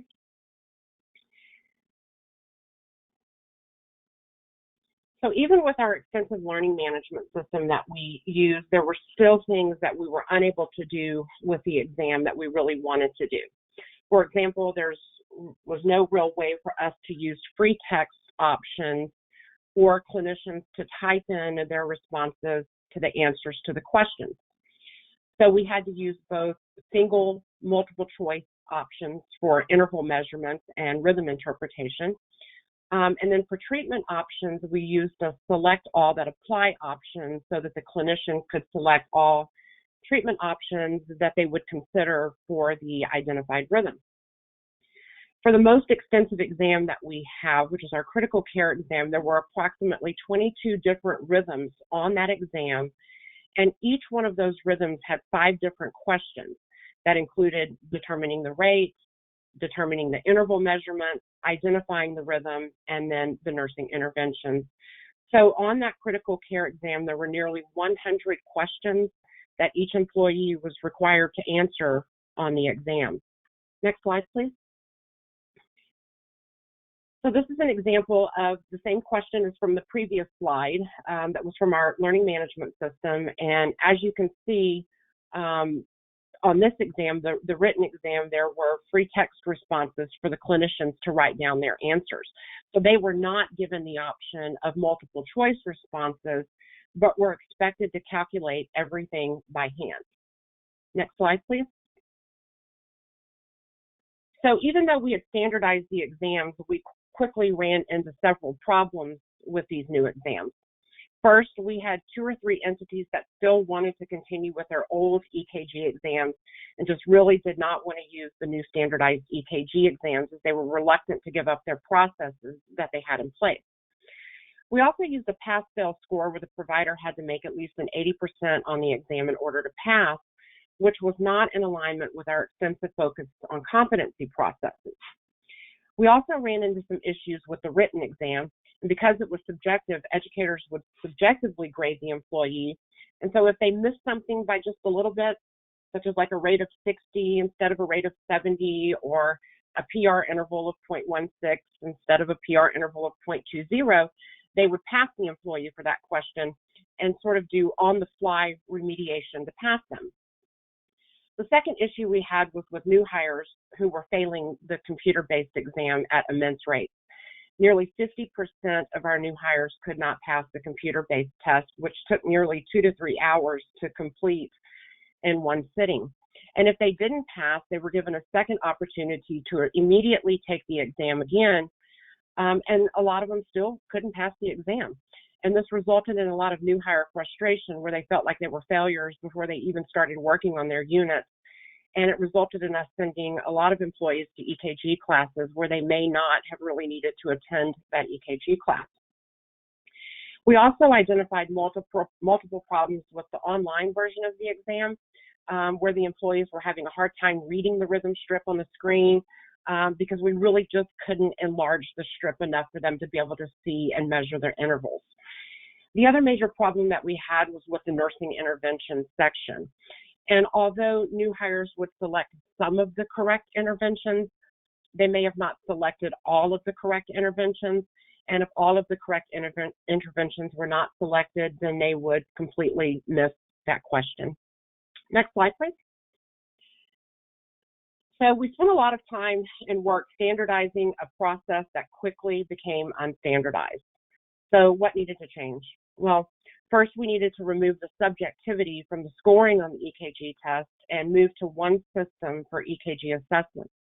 And this was a big hurdle for those entities that were still really focused on using the paper test. And I think that was probably one of our biggest challenges. So once we decided to use the Amplifier learning platform, which we'll talk about in a minute, our Senior Director for Clinical Learning took the new process to the Chief Nursing Officer Council and received approval from the CNOs to implement the new process at each entity. We also needed to look at improving the look of the EKG exam and make it easier for staff to be able to read the EKG rhythm strips, which was really a limitation of our learning management system. We also needed to decide if we wanted to use a commercially available EKG exam, or did we want to build a homegrown exam in a new learning platform. And so we looked at several commercially available EKG exams that were out there on the market, and none of them really met our needs. I would say most of them really focused on rhythm interpretation and not how you manage those rhythms, which we really felt and believed was a critical component to the EKG competency process. You know, it's one thing to be able to interpret a rhythm, but we also wanted to know that our employees could manage that rhythm if they were required to do so. And finally, we needed to align the EKG process with our competency process across THR and move from a pass-fail score to a true method of EKG competence. Next slide, please. So we finally decided to use a novel cognitive e-learning platform known as Amplifier. We had already used this process for some other education across THR, such as CLAPSI and CAUTI, and we believed in the ability of the program to really help staff gain confidence. So how does Amplifier work? Amplifier is focused on reducing the amount of confidently held misinformation, or CHM, or those things that an employee thinks that they know, but they truly don't know. And in my mind, after years of teaching ACLS and watching staff not speak up when a critical error was about to be made, I've learned that staff sometimes don't have the confidence to speak up because they truly believe they are wrong. And so it also, for me, helps me with what I like to call weakly held information, where an employee believes that they don't know something, but they actually do. And I believe that that can be just as dangerous during emergency situations as believing you know something but are actually wrong. And so with each question on the EKG exam, the employee is asked to rate their confidence in their answer by clicking the answer choice once for "I'm unsure if this is the correct answer," or they click it twice if they are sure that they are correct in their answer. It also allows for an option of "I truly don't know the answer to this question." After the employee answers a series of 8 to 10 questions, they receive short bursts of learning, and then they move on to another set of questions where those questions that they had missed come back again and are included in future questions. Now, in the background of this, Amplifier is assessing struggle questions, which is identified when an employee sees a question 3 or more times and still cannot answer that question correctly or confidently. Next slide, please. So when we have a new hire employee that starts with the organization, they receive an initial SMART learning module during their first week of new hire orientation. We have now tested over 200 employees with this process, and we have reduced EKG testing time from approximately 3 hours down to 39 minutes for the first SMART learning module. In order to complete that initial SMART learning module, the employee must ultimately answer each question confidently and correctly. And through the Amplifier EKG, or the Amplifier database, we have identified that our new hires have approximately 14% misinformation on EKG rhythm interpretation, measurement, and nursing interventions. And as you can see, the highest course misinformation occurs with nursing interventions, or how you manage certain rhythms.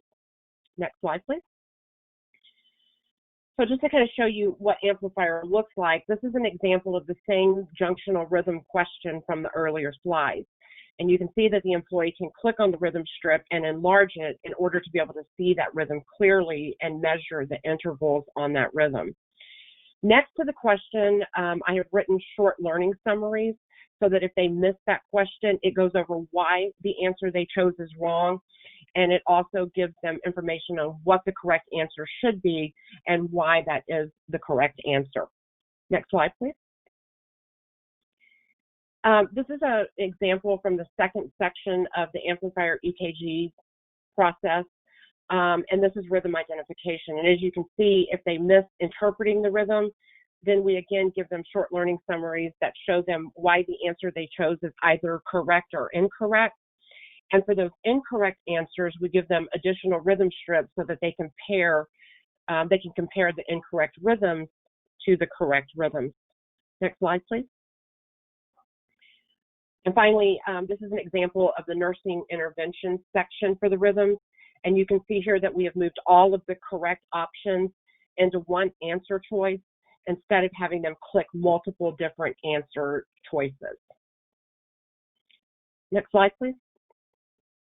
And this just shows the additional learning, the short learning summaries for the nursing interventions.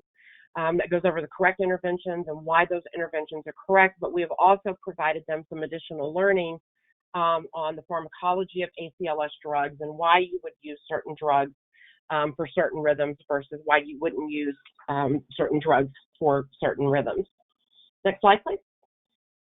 And so this is an example of a struggle map. This identifies the learner and the questions for which they struggle with. And so as you can see, the learner is listed across the horizontal axis. I have anonymized the learners here, so that's why they've got a long number after their name or their line there. And so the learner is listed across the horizontal axis. and the question is along the vertical axis. So this is an example of a heat map from our rate and interval measurement section of the module.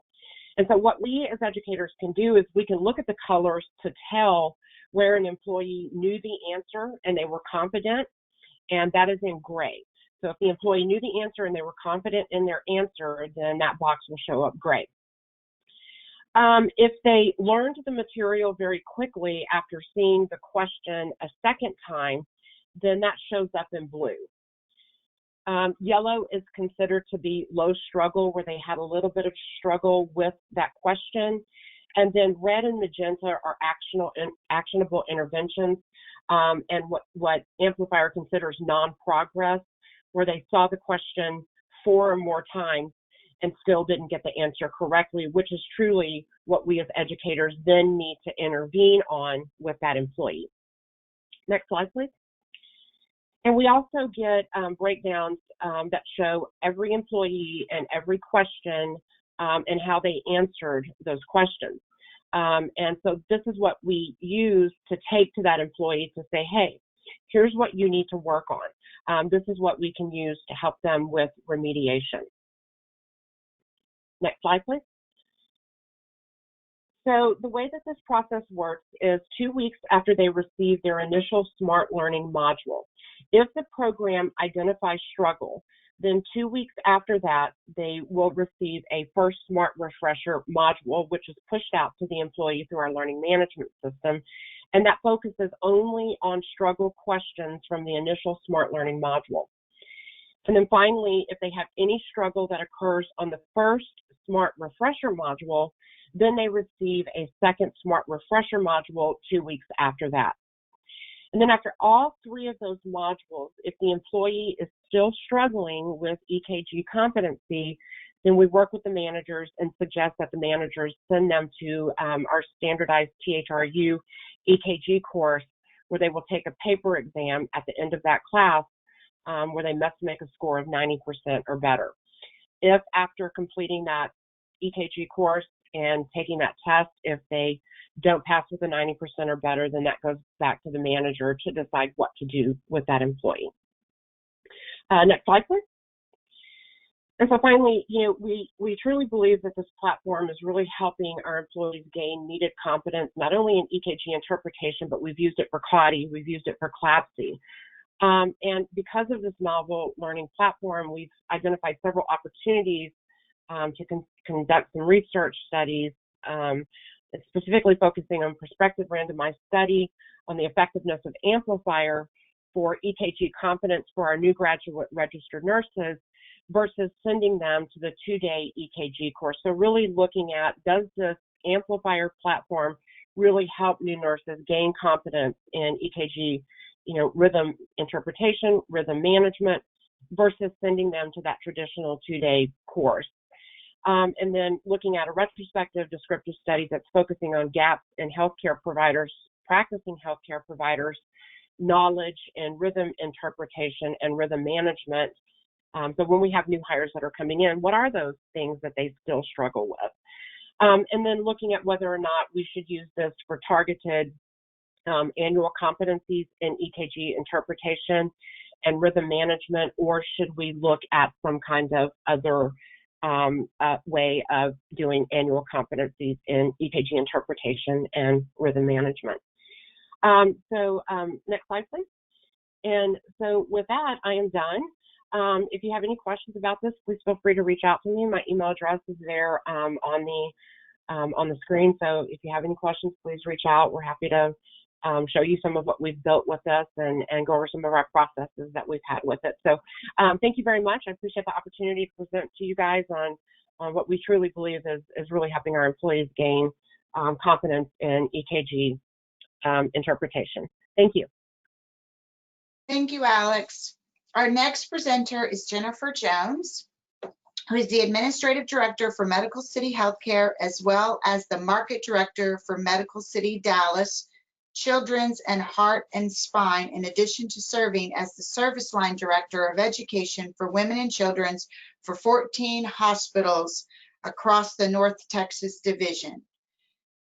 Jennifer received her BSN from Baylor University and her master's in nursing administration from the University of Texas at Arlington. She served for many years in a large safety net facility where her experience began as a neonatal nurse resident in 2009. She later became the unit educator and then the residency coordinator before promoting to manager of clinical education in 2015. She later joined Medical City Healthcare. Jennifer is certified in nursing professional development and NCC registered nurse certification in neonatal intensive care. Her accomplishments include development of the Nurse Residency Contracts Review Committee to improve data tracking and promotion of shared governance and improved post-residency retention through staff engagement and shared decision-making. Jennifer also redesigned the Nursing Transition to Practice program to improve program effectiveness and efficiency. Jennifer. Good morning. Thank you so much, Dr. Chanley, for such a wonderful introduction. I'm excited to be here with you all this morning to share with you how at HCA we rose to the challenge of equipping our nurses to practice in new environments. Next slide, please. So I hope at the end of our presentation today, you'll walk away with a couple of key elements. The first being, how does this project identify with the the NPD practitioner's role and their core competencies? What are those key elements of a cross-training plan? And then how can you apply these concepts to your organization and practice? Next slide, please. So as my colleague Chris Roget kind of teed up for us earlier, in the beginning of the pandemic, we actually strategically started planning as an organization on how we could best protect our employees in such a vulnerable environment. And the first of those was looking at how are we going to rise to the challenge if we potentially have increased patient volumes? How do we protect our physical resources and also support our staff? So a big piece of that was looking at the amount of agency contract traveler staff that we had throughout our organization and looking at redeploying some of our staff members as the COVID pandemic progressed, where they were not seeing as many cases, such as in our day surgery or outpatient units when we were no longer doing elective surgeries. So along the way, we had to identify our priorities and reprioritize and then constantly shift and change in our plans in order to, again, protect our staff and equip our new nurses, our experienced nurses, to work in new practice environments. So we found ourselves looking at our current situation where we did not have formalized cross-training plans already developed within our organization. The largest areas of critical need based on patient numbers and staffing were critical care and women's services, particularly labor and delivery, because these were areas where initially we were utilizing a lot of contract labor. So our goal was to standardize cross-training plans, and then those plans would be utilized to allow our staff to float between any number of our 15 hospitals, capitalizing on as much experience that they already had within their current competency level, depending where their primary practice environment has been. Next slide, please. So in the beginning stages of our process planning, we looked at our strategic plan, and we needed to identify a model for how we would work through putting all of the elements of our plan together. So throughout this cycle of rapid change, we looked at the PDSA model as kind of initial steps that would progress us through planning to execution and then figuring out how do we continue to improve the initial plans that we put into place. So according to the Robert Wood Johnson Foundation, a rapid cycle improvement is a quality improvement method that identifies, implements, and measures changes made to improve a process or a system. So again, this approach helped us to understand first what are our clients' needs as far as our staff, our senior leaders, and our patients and community, look at how we're going to restructure our process, and also make the most efficient use of the resources that we have available throughout this process. So again, strategic planning, executing on the plan, looking at evaluating our outcomes, and then continued process improvement was our overarching steps that we followed, and we'll look at that in more detail. Next slide, please. So again, I'm sure you're thinking as an educator, how does this apply to me? Well, looking at the NPD core competencies, there are several foundational blocks that are part of our role as educators. And so that's what you see on the screen here. We're partners for practice transitions, and obviously cross-training fits that. We constantly are learning facilitators, especially in a new environment that's constantly changing. Change agent goes without any explanation, as well as leader of the project change, from bedside staff to preceptors to our managers, and as well as serving as mentors throughout all of this process. Next slide, please. So the first step is, my colleague Chris Roget mentioned, is looking at strategic planning and identifying our key stakeholders. But before we jump into a project normally, we'd want to reflect on what's being requested of us and see if this also aligns with our core mission, vision, values, and patient promise. And at HCA, all of those things did align. Our core mission is, above all else, we are committed to the care and improvement of human life. So obviously, everything that we were going to do throughout this training plan would align back to that.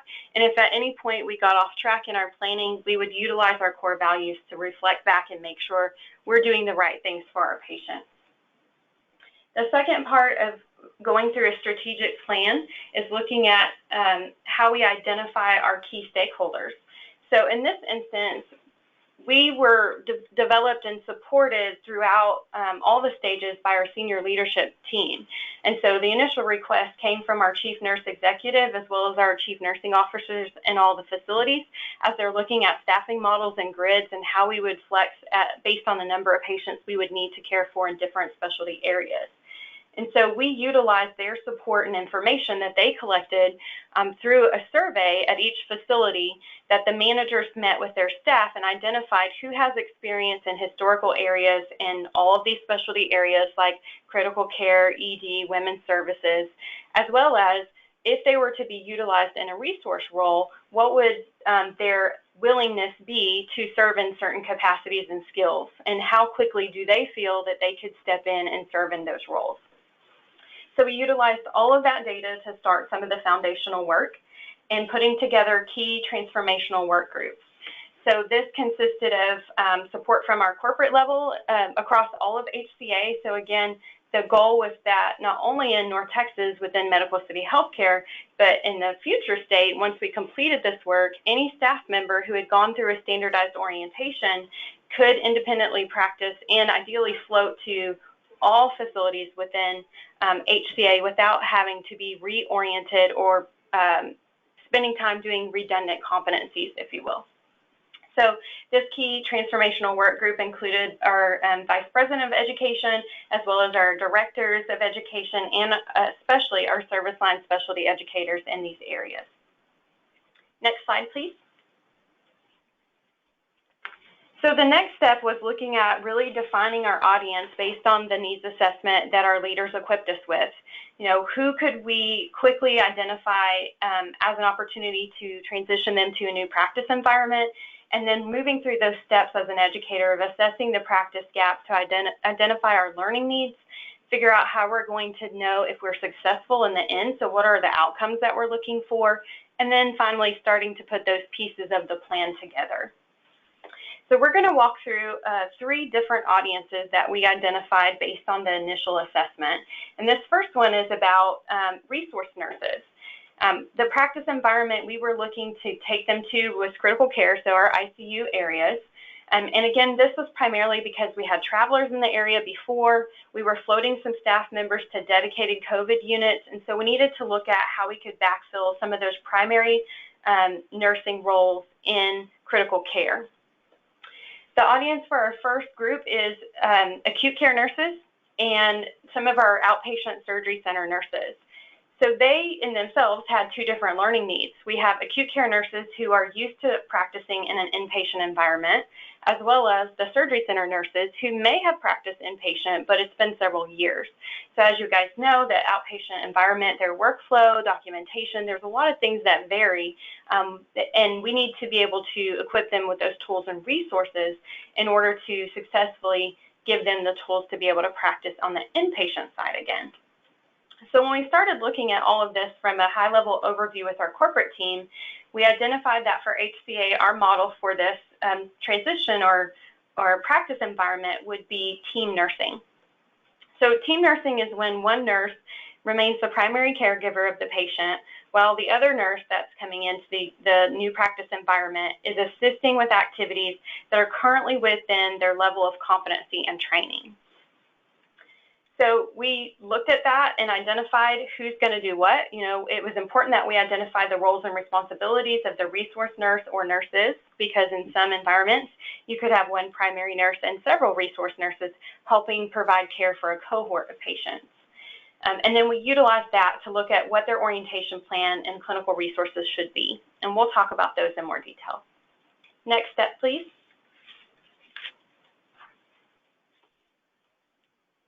So the second group of nurses that we're talking about are still going to the ICU units, but these are nurses that have historical critical care experience.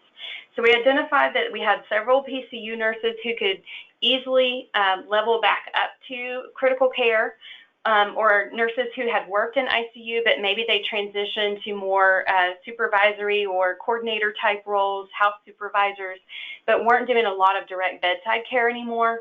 And then we also had nurses in our procedural areas that we could easily get them back up to speed to function as that independent ICU nurse. So the way we approached this one was looking at their initial competencies and doing a deep dive and crosswalking those initial comps that they get in their primary practice environment, and then identifying if there were any changes. So we pulled those competencies out and made core competency checklists based off of that. So essentially it reduced, or in some cases, completely eliminated the need for them to complete competencies. And then we created a packet that had some resources for them as part of their orientation plan, but this was one of the easiest solutions that we had and required the less amount of training and orientation. And then the third group of nurses, next slide please,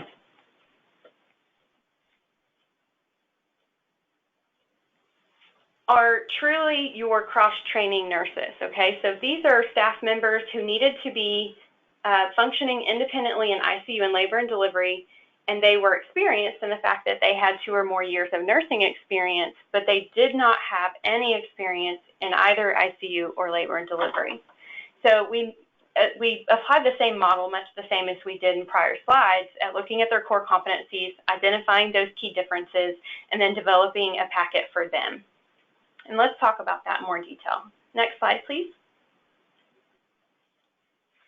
So I'm sure you might be wondering, with a lot of crosswalk of competencies, and I don't know about you, but historically in some of our facilities, we've had multiple pages, as Chris alluded to, 15 pages or more of initial competencies that covered everything for our new hires.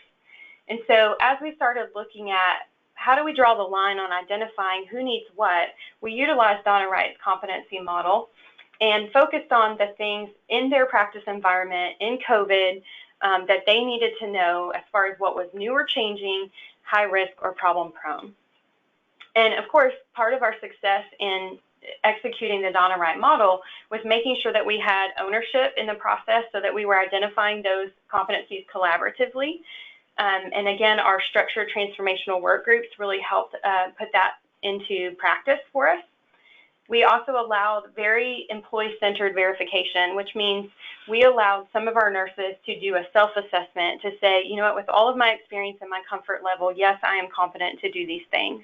So not everything had to be demonstrated, not everything had to be a preceptor-validated skill. And then lastly, accountability and partnership with our leaders to ensure that our staff members were getting the opportunities to float to the areas they needed to go to and having that protected time to be able to get their competencies validated if they were required to get them validated. Next slide, please. So in a nutshell, this is the implementation piece that we came up with for our 3 buckets of nurses. So our team nurses, basically, they got sometimes no orientation at all because again, they're practicing at their current level of scope and competency within a new practice environment. So we partnered with the managers to identify on an individual basis per that person's comfort level what they needed. And at times, the manager allowed them a few hours on the floor to just understand the workflow, get used to the unit, complete their facility or department orientation checklist. So for instance, our outpatient nurses that were coming into the inpatient environment, they needed more structure. So they absolutely got that 4 hours of initial orientation with an educator and then up to the floor with a preceptor on one of the units that they may be floated to and asked to perform the duties as a resource nurse. And then one of the things we found was really important in putting this model into practice is introducing the model of team nursing to our staff, to our preceptors, and to our managers so that everybody, again, had really clear understanding of their roles and responsibilities and how the team would operate together in the event we had a surge in patients and needed to implement this model of nursing. The middle bucket here, as you see, is independent practice. Again, these are people that really needed the bare minimum. If anything, they have historical experience. They just needed some refresher. So most people in this middle column just ended up doing a couple of clinical shifts on the unit to get their skills back up under the supervision of a preceptor, and they completed any initial competencies that they hadn't completed. Or let's say you have an ICU nurse who's a house supervisor, but they never maintained that ongoing competency, right, of documentation since they were trained maybe 5 years ago. We needed to start a little fresher with them and have more recent documentation of competency. So we worked through that with them. And then last but not least, our true cross trainers got the most orientation time, and this varied between 2 to 10 weeks. They utilized the clinical pathway to kind of guide the activities that they were doing on the unit and help provide the preceptor with some guidance on how they should be flowing through this new orientation plan. And they did have their initial competency checklist as well as department orientation. But the key to scheduling, because again, these are nurses that have a home unit, but we also need to cross-train them in a secondary primary unit for practice in the case of a surge. The key to it was really looking at blended learning. So we had some online learning assignments as well as protected time where they could be floated to other units and precepted to get those key competencies completed. In some cases, our educators met with them in small groups to do some more hands-on skills lab or simulation to make sure that they were clinically competent to practice independently at the end of their orientation. And then we partnered, obviously, with the leaders to do some evaluations to check in with them and their preceptor just to see how things were going and how we could help continue to support them. Next slide, please. So in summary, our cross-training plan allowed us to train more than 32 of those experienced nurses who could go back and be redeployed for independent practice in our areas of critical need.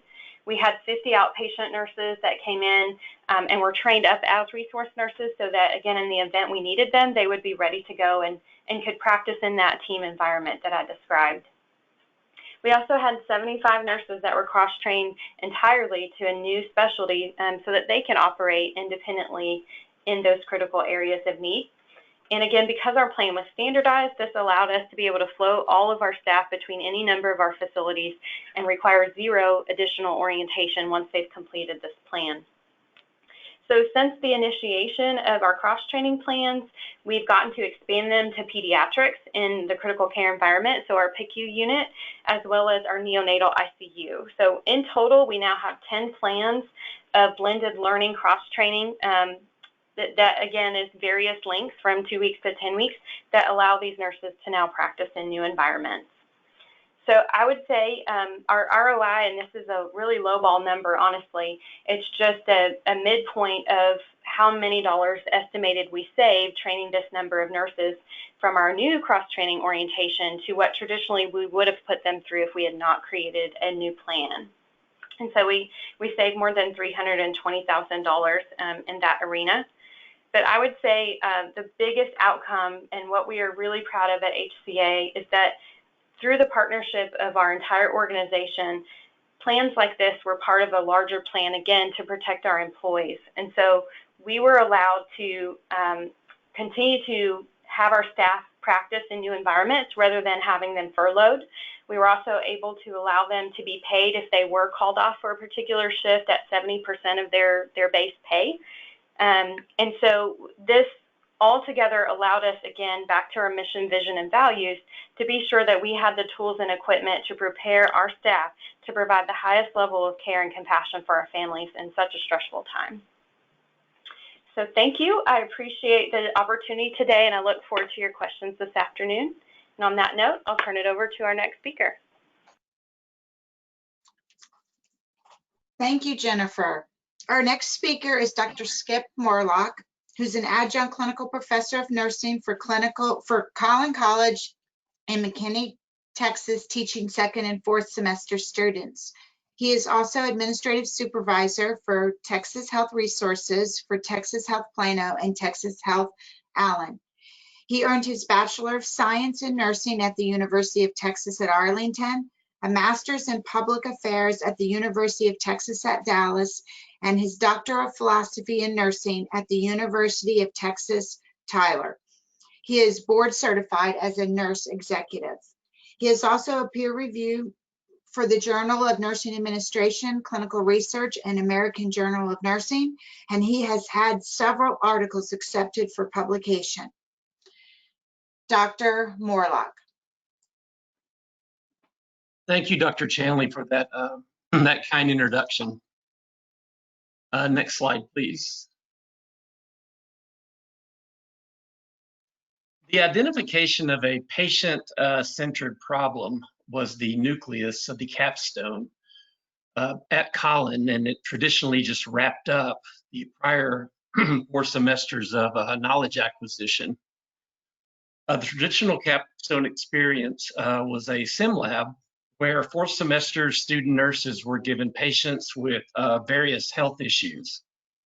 As field work for the capstone, the nurses or the students would do independent research for a spectrum of illnesses that they might be expected to encounter during the capstone.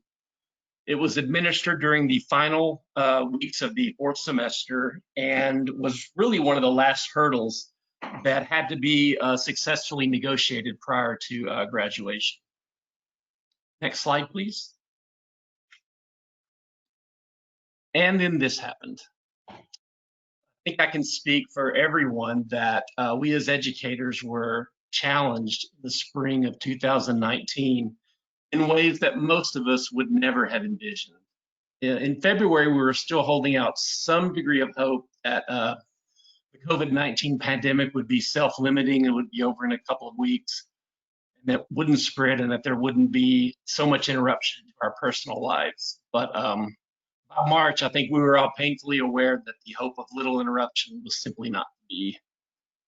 Over spring break, the Collin College nursing leadership began to develop and implement a plan to convert the nursing program to an all virtual format in the event that the college had to suspend in-person activities.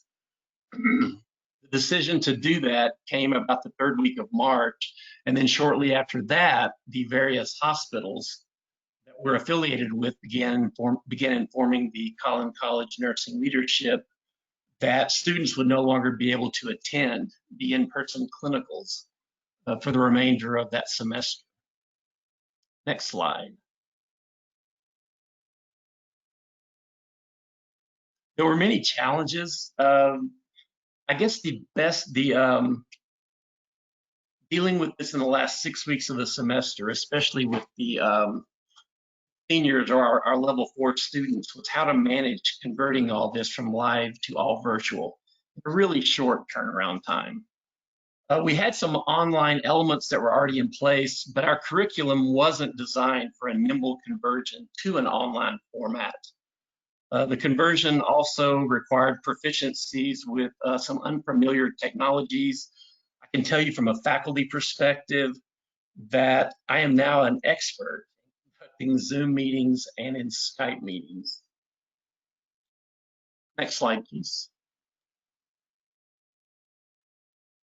Within a week, we did convert to with a few bumps along the way, did convert to an all online format. Our online educational partners, ATI, Swift River, and Nurse Tim, helped fill the urgent need to deliver robust and realistic clinical simulations to help the students not only to learn, but to leverage this new knowledge into the ability to critically think and to apply the critical thinking to their virtual care assignments. The overarching educational goal was to ensure that, that our student learning outcomes were met. And there was a lot of back and forth communication with the Texas Board of Nursing just to make sure that we were proceeding along the right track. Somewhat surprisingly, an unanticipated challenge was making sure that the students had buy-in for this new process. As computer savvy as the students were, there were some questions regarding the efficacy and the effectiveness of a completely online program. And this was especially true for students that had, very limited in-hospital time. We also found out that some students didn't have access to high-speed internet or to a computer that could handle the large bandwidth that some of the simulations required. Next slide. The action plan.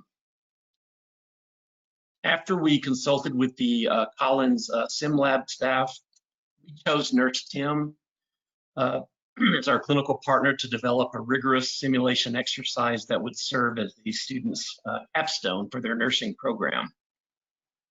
For those that may be unfamiliar, Nurse Tim is an online interactive program that offers really a variety of services and resources for both educators and learners.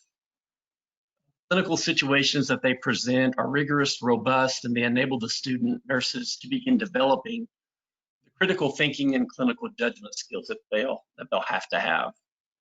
The patient scenarios are constructed at varying levels, are protocol-driven, and are evidence-based.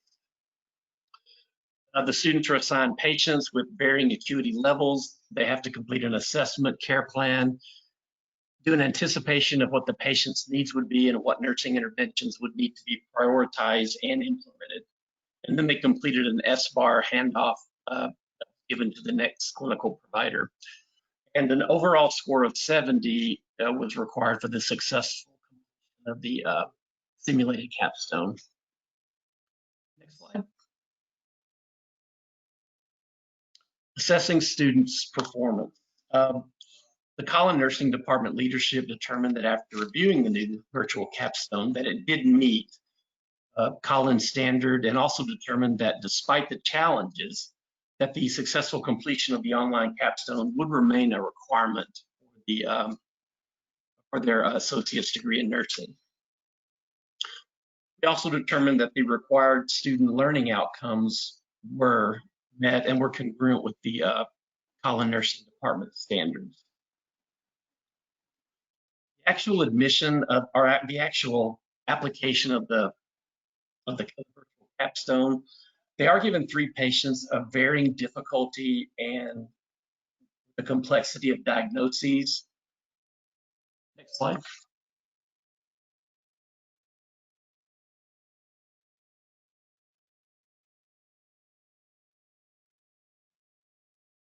Next slide, please. Thank you. As I had mentioned earlier, a minimum score of 70 was required for the successful completion of the capstone. Students that didn't pass it the first time, we did give them an opportunity to remediate. And in that case, they were assigned 3 new patients. After the second round of remediations, all students were ultimately successful. Next slide, please. For a post hoc analysis, students overall were supportive of the new format. There was a significant learning curve in developing the expertise with the new software, and this really applied to both faculty and to the student nurses. Despite the challenges, we felt that the all online or virtual capstone did provide an adequate measure of clinical assessment and clinical skills, and did provide a gateway to develop for the students to start developing that critical that skill set. We're still hopeful, though, that in the future that we'll be able to return to a real-time real-time and in-person capstone, where the student nurses can be directly observed. But if anything, I think the COVID-19 pandemic taught us that educators, we really do have to be able to rapidly shift between methods of instruction while still maintaining a high quality nursing education. Thank you.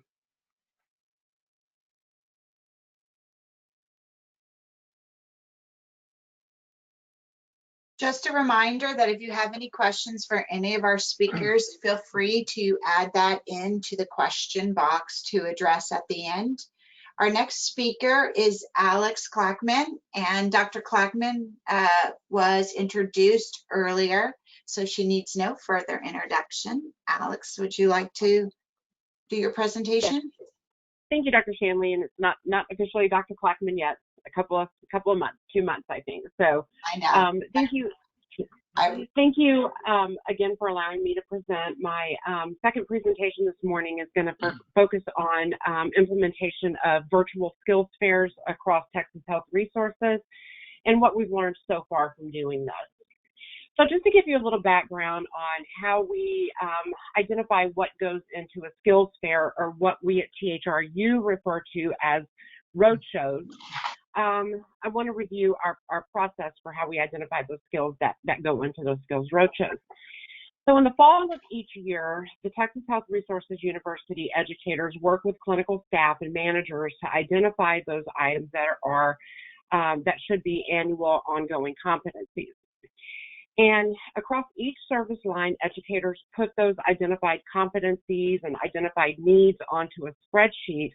And then we work within our service line work groups to look at what should be a competency, what should fall into an education bucket. And those things that are recurrently identified, those skills that are recurrently identified that are not amenable to ongoing competencies, are identified, and they are added to a skills roadshow menu. You know, one of our educators likes to say that she's got appetizers, and then she's got the full course, and then she's got a dessert. So the educators are expected to travel to each of the THR facilities at least once a year to hold a skills roadshow. And so what we do is, in the month or two prior to that roadshow, is we work with the clinical staff and the managers to identify 5 to 6 relevant skills for that service line that we will cover in the roadshows. Next slide, please. So the problem has been, and I won't rehash this, but COVID-19 has brought unique challenges for the skills roadshows. And so in the context of those roadshows, I think there are some important things that have come up for us as educators. Because we work for the system level for Texas Health Resources, a lot of the entities put into place regulations that said that no non-essential staff were allowed at the entities. And that applied to the educators for a brief time during the surge of COVID-19. And that we also needed approval from the chief nursing officers to hold these skills days during the surge of COVID. We also faced challenges with reusing equipment at each of the skills stations and how we rapidly sanitized that equipment after staff were using it. And we also realized that there were unit staffing issues, and that staff were just not able to get away from the bedside to attend a skills fair. And then you had staff that were really overwhelmed and did not want to come in on their day off to participate in a half day or a full day skills fair. So we faced a lot of challenges because of COVID-19. Next slide, please. And so even after they relaxed some of the guidelines surrounding COVID-19, the clinical staff are still not participating to the maximum extent possible in the skills fairs that we're offering at the different THR facilities. So we really needed to develop an innovative cost-saving strategy to present critical and needed information to our clinical staff. And Texas Health Resources uses the Elsevier Clinical Skills as our adopted procedure manual. And that's great because it has information on how you perform a skill, but that information in there is generic and it doesn't focus on THR products that we use for, say, central line dressing change or, the kit that we use for Foley catheters. And it also doesn't focus on our THR-specific initiatives that are important to the care of patients across THR. Next slide, please. So my critical care work group looked at how do we bring the skills fair to the staff instead of having the staff come to the skills fair during the COVID-19 pandemic. And so what we have decided to do is implement virtual skills fairs that will be presented through Microsoft Teams. We are in the process right now of working on looking at skills that are amenable to a virtual format. The first one that we're working on and that I will use as an example is central line dressing change. We felt that that was a skill that was amenable to a virtual format where we have an educator that demonstrates the skill using THR-specific dressing change, central line dressing change kits, so that staff can see how to use our specific THRU products. It also allows us to include THR-specific information on our key performance indicators, such as, CAUTI rates, CLABSI rates, different things like that. And then we also, across THR, use what's known as Reliable Care Blueprint modules, which are a standardized pathway of care for patients for different conditions. So if we have a patient that has a central line dressing, we have a central line dressing or a central line RCB that guides care on patients who have a central line. And then it also allows us to, again, use specific products, THR-specific products that are used during patient care. And we also felt that this will help focus on cost containment, so staff are not coming in for a half day or a whole day, using up 8 hours of education time, or driving into an entity. So we're focusing on cost containment with these as well. And so, we've also looked at other skills for possible inclusion in these virtual skills fairs. And some of the things that we've identified, of course, that would not be amenable to this format are some of the larger pieces of equipment like balloon pump, rapid transfusers. So those kind of things we've kind of left alone and are not really looking at as being part of these virtual skills fairs because we really feel with those pieces of equipment that they really need more class time and hands-on instruction with that. Next slide, please. So again, as I previously said, my team identified a need for a virtual skills fair on central line dressing changes. We know across the system that we've had some issues with CLABSI. And so we really felt like that should be the first skill that we will implement for this virtual skills fair. We are very lucky within THRU to have a video specialist team that produce high quality videos. And so we have recently completed filming a video of an educator performing a central line dressing change, again, using our THR specific central line dressing change kit. Throughout this process, we had a lot of challenges that we weren't expecting. Again, we have this fantastic video specialist team, and they have done very formal video productions. And because of that, it took approximately 6 hours to film the central line dressing change kit. So again, this was not something that was being recorded on an iPhone or an iPad. They were using, real life video equipment to film that. And then as we watched the video back, we realized that there was 1 or 2 places that the educator made a mistake during the filming of that video. And so the question then arose, do we go back and spend another 6 hours trying to film that, that whole video over again, or do we incorporate those mistakes into the virtual skills fair and discuss what went wrong and use those as learning opportunities? Next slide, please. So the format of the virtual skills fair is that we will have an educator that is live with the participants that is giving an overview of the skill. Then the participants will review the video of the skill.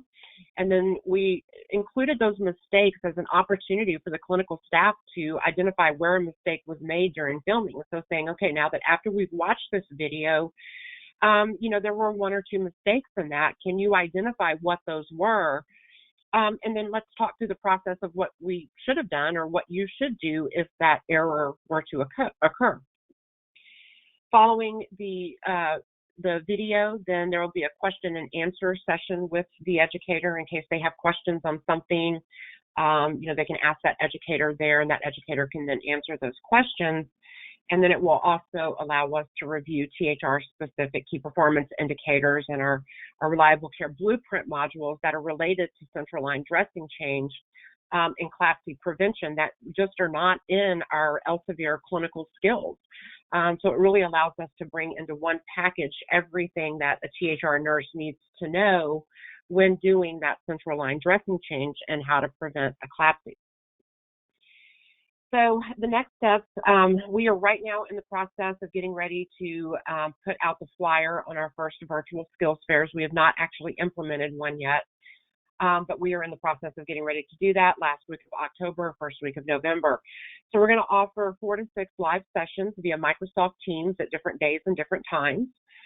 We are going to ask that our participants register in our learning management system, and then a day or two before the virtual skills fair, they will receive a link so that they can log into Microsoft Teams. And it also allows staff to participate from home. So they are in the safety and comfort of their home and can participate from home without having to travel into one of the entities.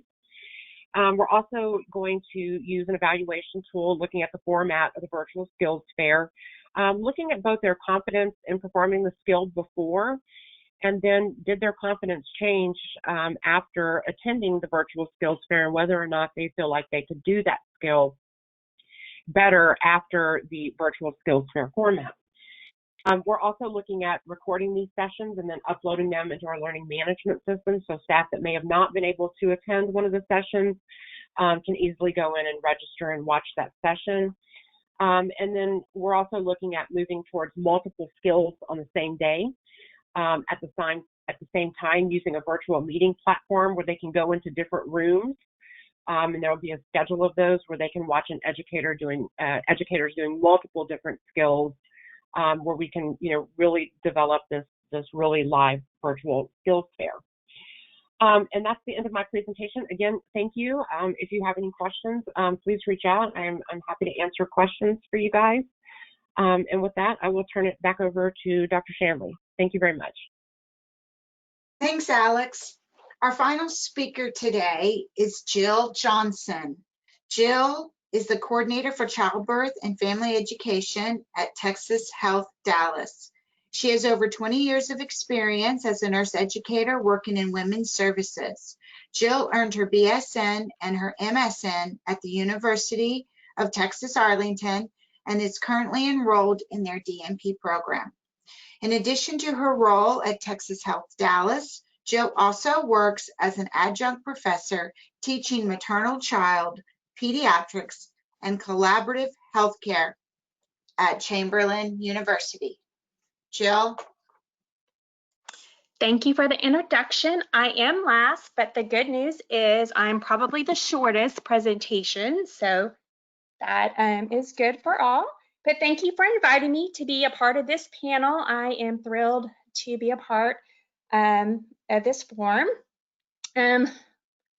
Like she said, I am currently the coordinator for prenatal education at Texas Health Dallas, and I'm in charge of all of our prenatal classes that can include like a prepared childbirth class, a baby care basics class. We do all the support groups. We do all the prenatal exercise classes. You can go ahead and change the slide.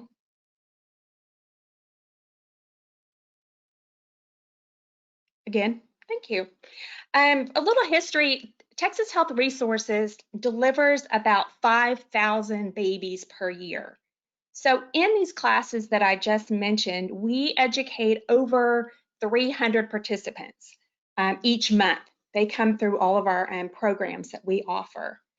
Next slide. So in March of 2020, when the world stopped, they put all of our events and classes on hold. So they were all taken away abruptly.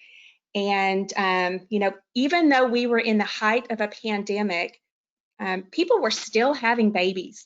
Their need for education did not stop, but it actually increased. It was the fear of the unknown. How was COVID going to affect their birth?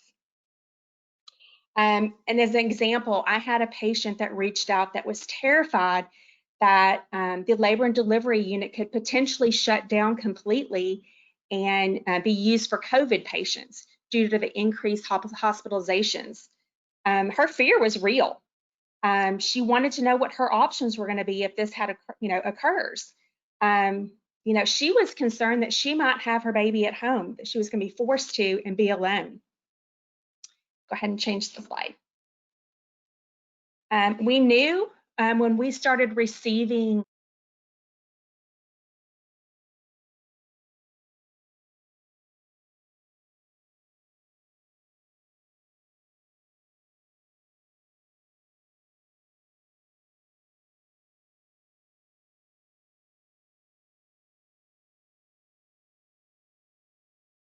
Jill, are you there? I am here. Yep. Where did it leave off? I This think slide. we started, yeah. Right here with this slide. Okay, so we knew when we had that example of that mom call in with her fears, we knew we needed to act quickly to reach our expectant families and give them the skills and the tools to alleviate these fears and manage their birth and transition into parenthood with confidence. So Texas Health Dallas piloted the virtual classes before rolling it out to all of our other 11 facilities within THR. The World Health Organization states that individualized supportive care is the key to a positive birth experience. And research states that, you know, those that attend educational class will, increase their overall psychological well-being of a pregnant woman and her experience. Next slide. So by creating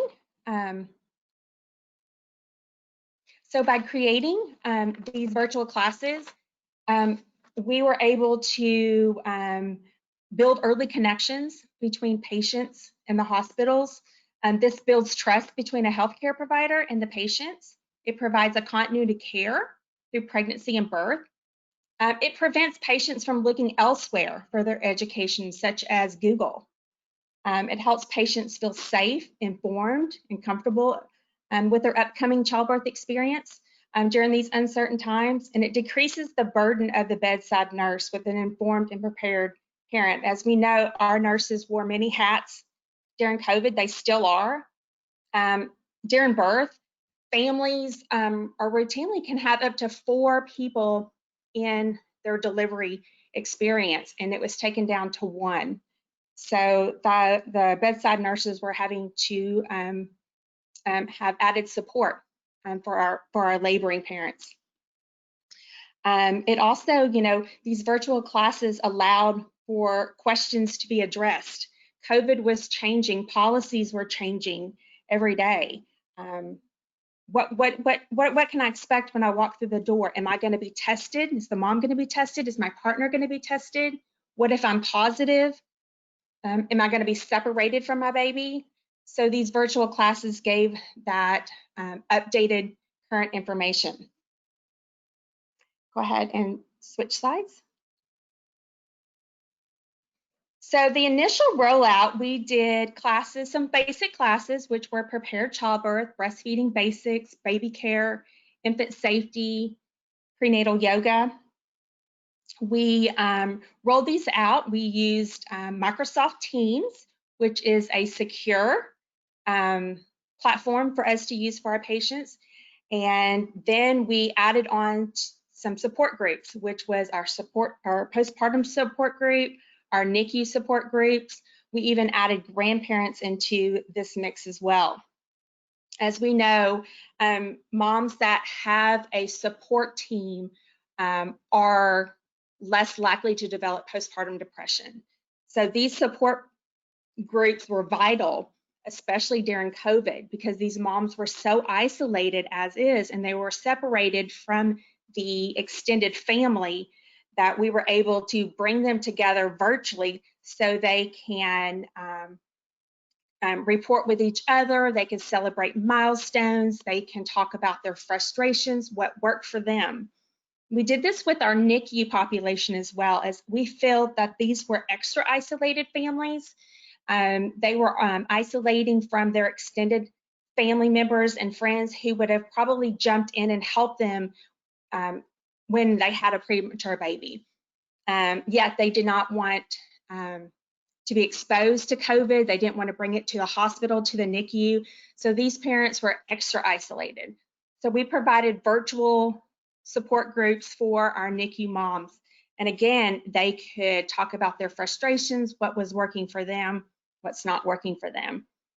Grandparents, they were as well as isolated from the family during COVID-19. There were many occasions when we were in the hospital and grandparents would be in the parking lot, and you would see parents holding up their baby in the window so the grandparents could see, because they could not come into the hospital and greet the new addition to the family. So some challenges that may have occurred was actually getting the equipment for our instructors. We had problems getting microphones. We had problems getting speakers and cameras, portable cameras, because the whole world kind of went virtual at that time. So these were on back order. So we really had to modify a lot of our curriculum to meet just what was available on our laptop, like our laptop camera, our microphone. We took what would be a 6-hour course and we condensed it to a 3-hour course. So we had to change our curriculum very quickly to meet the needs of the availability of our technology. We also had to ensure that our instructors were in a professional setting when they would conduct classes, especially in a remote location if it was not on site. So this was at their home. We had to ensure that they had proper Wi-Fi, they had good connections so that our videos and all of our presentations were compatible to the public. In conclusion, we are going to continue our virtual classes along with our in-person classes. We just started back up, able to do limited amount of classes with limited amount of seating, with all the spacing and all the cleaning guidelines. But we are going to continue our virtual classes permanently going forward, which I'm very excited about. I think it definitely meets the needs of a lot of our patients who may still be tentative about coming to the hospital or exposing themselves to COVID in the near future. So I'm very excited about that. The good thing that virtual education for us, it has provided the same numbers that when we were just doing in person. So we are back to educating over 300 patients a month. Thank you.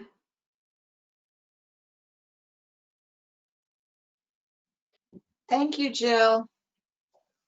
Sally, do we have any questions for our speakers? Yes, we do.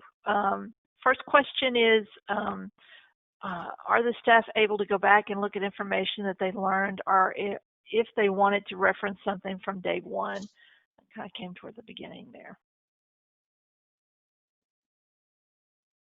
That's probably for the new employee orientation.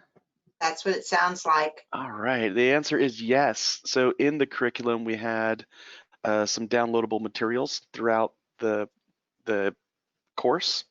So at the very beginning, there was a new employee handbook they could download. Towards the end, there's the benefits handbook that they can download, and a variety of other materials throughout. So they're being presented with handouts as that content was coming up in the curriculum. They're also able to go back and redo the entire curriculum if they like, but so far no one has done that. Okay, another question for actually Jerry and Tiny. Who is responsible for screening at the new hire orientation? For the new hire, or at least for day one, there's no screening needed because it's 100% done online and in their homes. When they come to the hospital facility to pick up their badge, they do have to go through a screening at the entrances to the hospital. Other than that, there's no need for a screening there. But then Tiny, your team does some screening for the in-person stuff. No, they all go to the main lobby of the hospital and they need to get screened before they come to the education department. So they go through the same process what the staff are getting. So they go and get screened, get temperature checked, and then they come over to us. Okay, next question. Do skills fairs replace annual nurse skill competency? Are they in addition to assist staff with the skills identified as needed? This Yeah, this question is for Alex. you, Alex. Yeah, so and that's a great question. No, we absolutely do not believe that skills fairs should be used for competency validation. Again, like one of the speakers was talking about, we use Donna Wright competency assessment, and the Donna Wright model Donna Wright truly believes that competencies have to be checked off at the bedside, at the point of care.